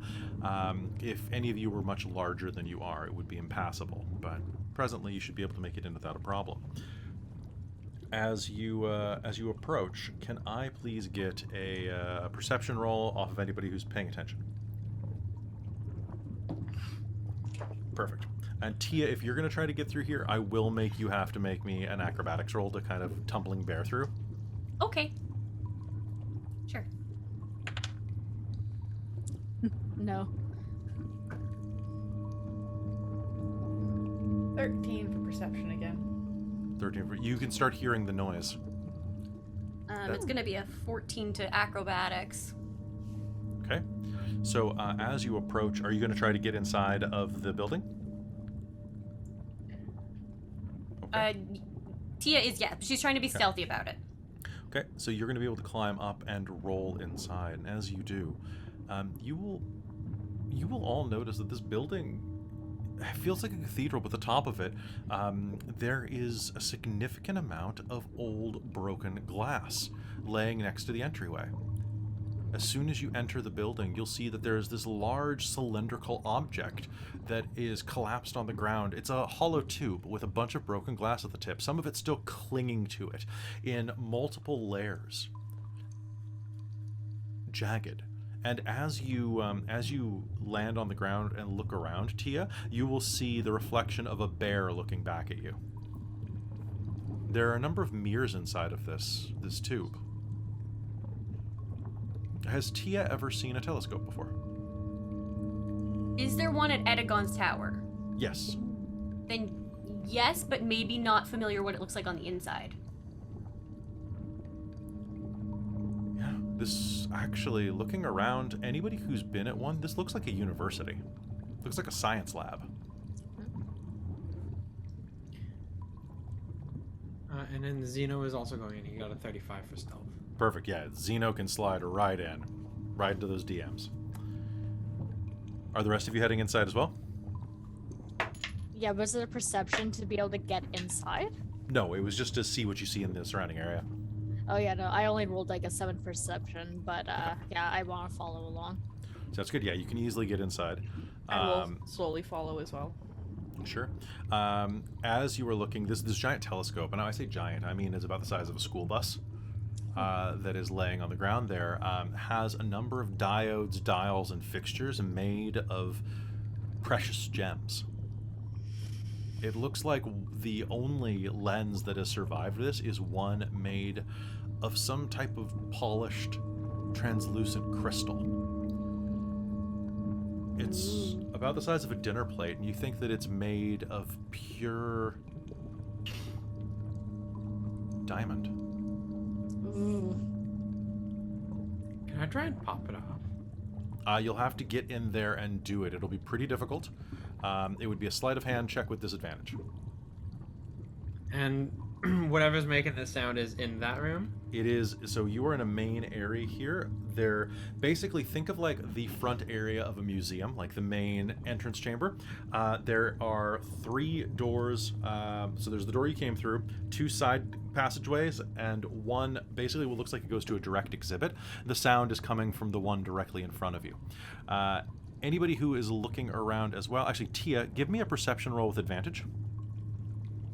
Hey. With advantage, huh? Yeah. Nat 20, baby. You are going to So be able to 20. detect the scent of a creature that has been through here recently. You will get the scent that there is, you can smell a slightly yeasty scent, as well as, it looks like whoever was in here brought some food with them, some type of like pastry or something like that, and has been eating it. There's actually a little glob of tomato sauce on the floor. You will also smell, Nat 20, you will definitely smell that this creature has been here for a few days, and you think they're reptilian. In fact, you're damn sure they are. I am going to try that sleight of hand roll. Please do. Please do. You have disadvantage. Would you ask Mars for help? I'll help. If you'd ask. She's a thief. Yeah. She is a thief. May as well. You'd roll plain then. Yes. Okay. That I love- D20's gone forever. I love that we're getting rated on your Nat 20. So also, Here you go. Amy getting a Nat 20 is very rare. So congrats, you came in at a milestone moment. That's gonna be 18. 18. Okay. It will take you about a minute, but you'll be able to reach in there with some tools and pull out an 8-inch wide diamond lens. You'd say that's probably worth a couple of grand at least. Actually, for a diamond that clear, I would say probably about $10,000. Or 10,000 gold pieces, I should say. Ooh. Looks like we're getting a good payday.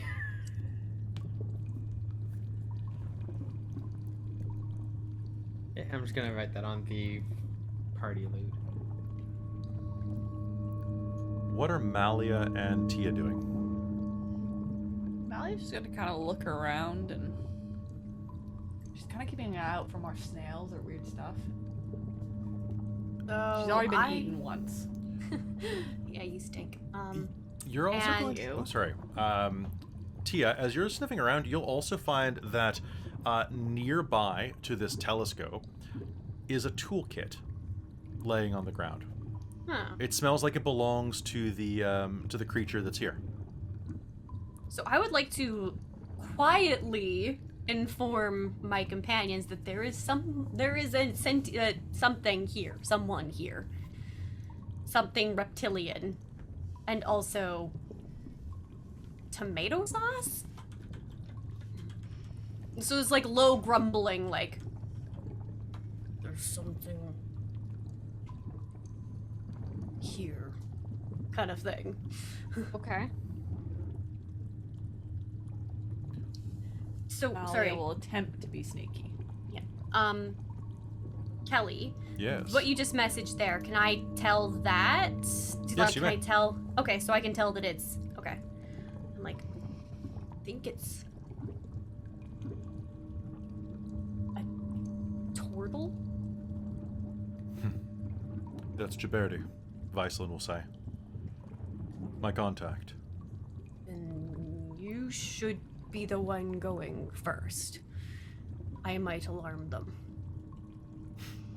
He's seen weirder than you, but let's go. Bear He- shrug. He was probably poking around the old machinery here. He's a bit of a fan of it. He's always doing things with machines. Viceland will take point then and walk forward as you manage to pop off that diamond lens. Through the door directly in front of you. Well, the archway directly in front of you. He'll push through, and as he does, you are all going to be able to see that there's a little bit of candlelight in the next room that reflects off of his armor, being as shiny as it is. Who's following? I'll follow. Dia is following.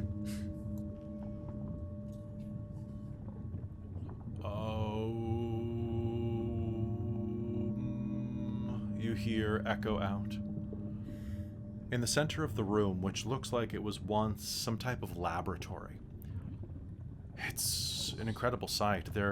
It's a room of about 60 feet, purely circular, with a number of smaller little workstation chambers branching off like a beehive or a honeycomb.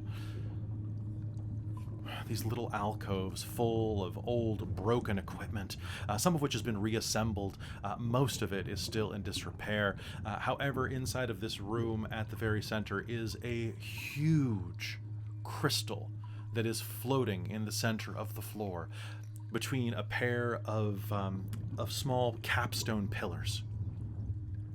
The crystal itself is thick and opaque. Cloudy, almost like a black diamond, floating in the center of the room.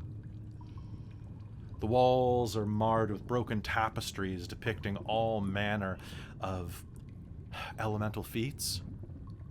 People calling fire, people calling water, earth, and air.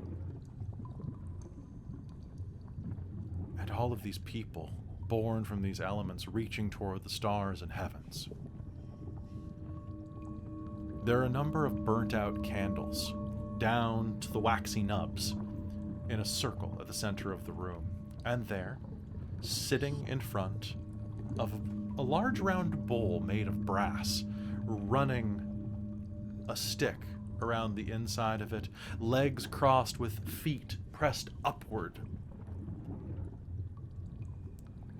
is a turtle. A 6-foot-tall turtle man. Dressed in a purple robe, bound at his waist, and it looks like meditating, holding one hand up, with kind of a bit of an om gesture to it, and you'll notice that there is a what looks like a piece of bread in it, as well. He keeps running it around and around. Om.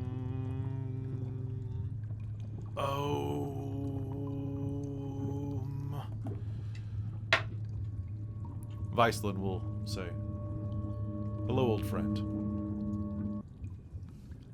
The ringing of the bell will stop. Pardon me, the bowl. And the turtle will lift their head, revealing a rather youthful for a turtle face. A length of purple sash is draped across their eyes, and they're going to kind of reach up with the hand and push it back up to the forehead where it was before it fell down during meditating. "Well, hi, friend. How you been?" it says in a surprisingly casual accent. Oh, you brought friends in here. It takes a bite of the drippy calzone in its hand. What brings you down here? I was hoping you could help me find something that we discussed. Ah, the sending. Sorry, I get bad transmission when I'm inside of a rune eater. Your brother said that you would be here. Well, here I am. And who might you all be? I'm Gibberti. I'm a turtle explorer extraordinaire and, well, aspiring artificer. I cut you off, friend. I'm Xeno. I shoot things and track things. Xeno. Xeno Rightwing, right? Yes. I've heard of you. Good things. Okay. I promise. I promise they're all good things. You never know with my family. Mm. And what about the rest of you? I'll say I'm Mars. Mars. The daughter of Nyrn. Heard about you as well. Which means that if I am correct, and I kind of tend to be, you are Malia Sunsworn and Tia Armstrong, Queen of the Elves. Tia's gonna like stand up on her hind legs and just kind of like big bear nod. You big bear. You're a bit hairier than I thought, but I heard you were a druid, so... So, what can I do for you? Happy to help. Always happy to help a friend. Or are you here looking for the sights? Because I gotta admit, having someone else to talk to about Cladassian ruins, it'd be great. I don't know why we're here. Looks Helping like Viceland. Iceland. Yeah.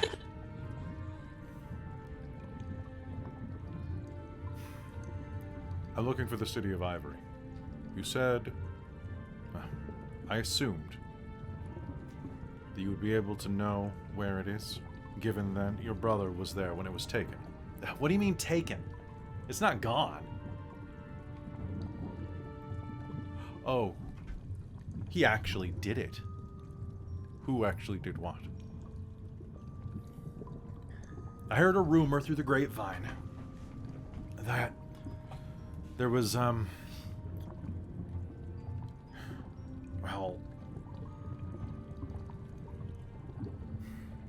Gibberti, what do you know? Just that... Bramante was in there looking for... you-know-who. I see. And? Heard a story that the Collector had moved to Mirage. The Collector. Really?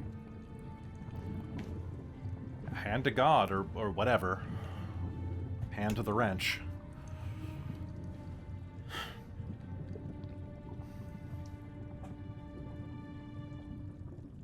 And anyone who would like to can make me an insight check real quick. Okay. Sure. Oh, that's not very good. Insight? Yeah. Nat 1. Oh no. 9. Botched.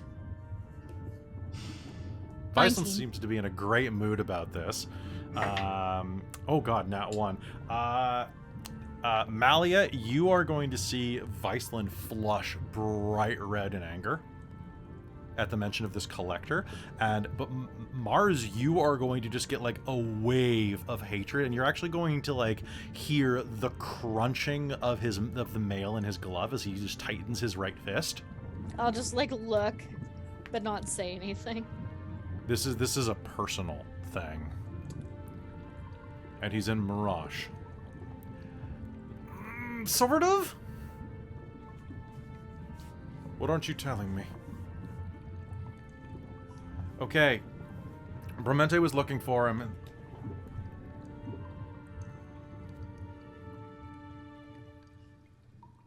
My sources say that he isn't at Mirage, that he, spit it out. Owns Mirage now?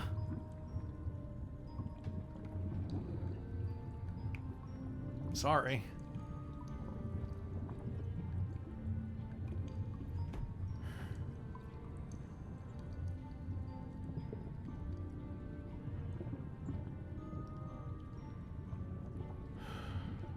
Viceland turns and looks at you.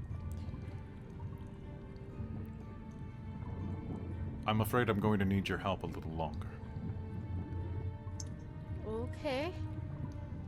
An old enemy. A Rakshasa named Vargas. One of my most...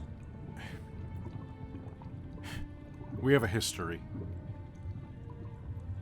He comes, he tries to do something dastardly, I send him back to the Nine Hells, and he just comes back a few decades later.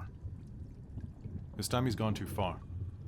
But if he's in control of Mirage, that means that he has managed to amass unheard of power. And as much as I would love to just fly in there and take care of it, I don't think that I can.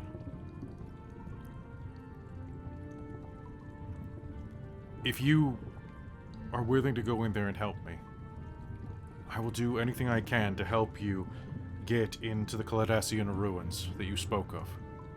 To get the other piece of the shards, right? Yeah. Mm-hmm.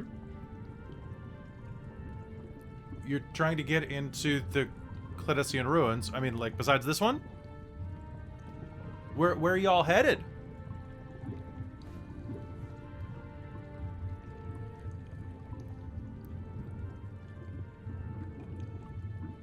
You guys remember, you were all headed to Orkesh. I'll give you that because it's been 4 months.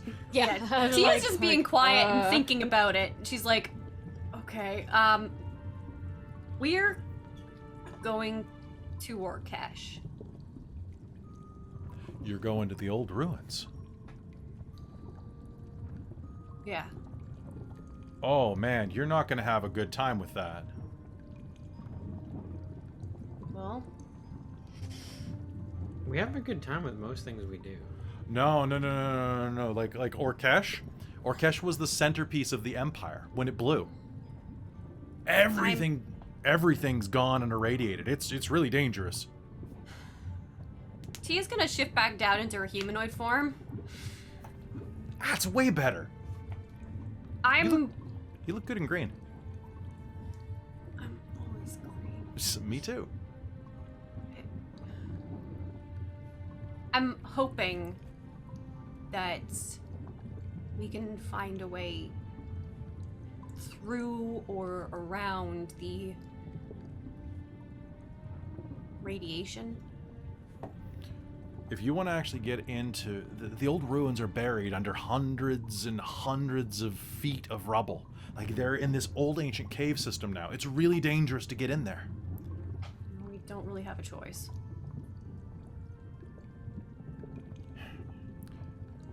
If he has the city of Ivory, that means he has my brother. We had a bit of a falling out because he's kind of a really rude guy, but I love him. And if you help get him back, I'm more than happy to help you any way I can. Well, I mean, not me, but I know somebody who can help you. You need a guide. What do you say? Okay. I mean, Then- sounds like we're gonna go find the city anyways. Mm-hmm. Yeah. Cool. Well, in that case, and he'll... Sorry, I'm not a teenager anymore, he says, and kind of feels himself off the ground. Then, if you're going into the old Caledasian wastes and the ruins, you're gonna need a good guide, and there's no better guide than somebody who's been there. Or, well, is from there, I guess. Hometown advantage. Mm-hmm. Let me introduce you. This is the scholar. And he'll step aside, revealing the rotating diamond in the center of the room. And as he reaches down and grabs one of the candles, he'll hold it up, and you see that inside of this almost completely cloudy black diamond in the center of the room, the size of a coffin, maybe a bit larger actually, is the outline of a humanoid form.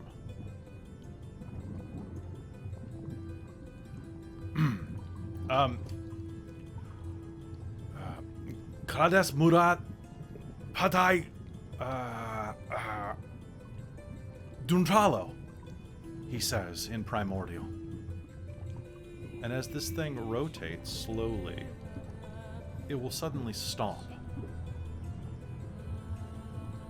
And you'll see the the outside skin of the diamond start to ripple like water. And then a thin hand will begin to press through the surface of the diamond. Nothing ventured. Allow me to introduce the scholar, he says, as the figure steps out to meet you. Which we'll find out about next episode. Wow. What? You're back. And I look forward to next episode where you get to meet this person, because I have an image of what they look like available, potentially. Nice. Yeah. And let me see if I can find it. Is it this one? I don't know which one it is. Anyway. So, folks, that's going to be it for... Actually, hold on. Boop. And I will send this to the Facebook chat. The Facebook chat. We do. There you go. All right. So, folks, that is going to be it for tonight. It's going to be a slightly quicker episode because we are, kind of, getting back into this, easing back in. So, thank you so much for watching. I hope you had a good time with us, and that was fun. We got a froghemoth, we got a flail snail, and we have a special surprise for next game, which I didn't want to wait as long as I could have for that. So there you go. So, folks, that's going to be it from us tonight. Thank you so much for tuning in. If you like what we do here, be sure to come back on Friday for the Reign of Emeries, as well as on Sunday for Deadlands, which is going to be finally back in rotation. And then, as always, be sure to like, subscribe, smash any bells that you might come across. Give them to Nook if you don't own your house yet. And don't forget that we have a Patreon where you can help support us directly if you like the things we do here and want us to do other cool stuff. In the new year, there's a bunch more stuff coming from Dork Tales, a bunch of new projects, and a lot of other cool stuff that I really want you guys to be on top of. I think you're really going to like it. A quick shout out to my 3 divine producers. That is DM Michael Gray, as well as Sheldon and Jade, who all have created like god level content for the stream and provided it through the Patreon. And also to our princes of the Patreon, Taryn and Buddy, who are both fantastic human beings and have given so much of their time, energy, and money to help keep the stream running. Thank you so much. If you'd like to join them and get call outs, there you go, Buddy. Thank you very much, man. To get call outs like that, go to patreon.com/dorktales. You also can get access to exclusive podcasts that are not featured anywhere else except for the Patreon. That's the only walled content that we have because we like to share these things. And with that, anybody else have to say anything before we head out? No, that's a good coming back episode, I think. You feel good to be back? It's fun. Yeah. It was Nice. I missed my girl. Yeah. Mars? Yeah, I miss Mars. good. And Tia. Yeah. I was talking about Tia. Nice. All right, folks, that's going to be it for us tonight. We'll see you next time. Bye, everybody. Everyone missed Mars. Bye.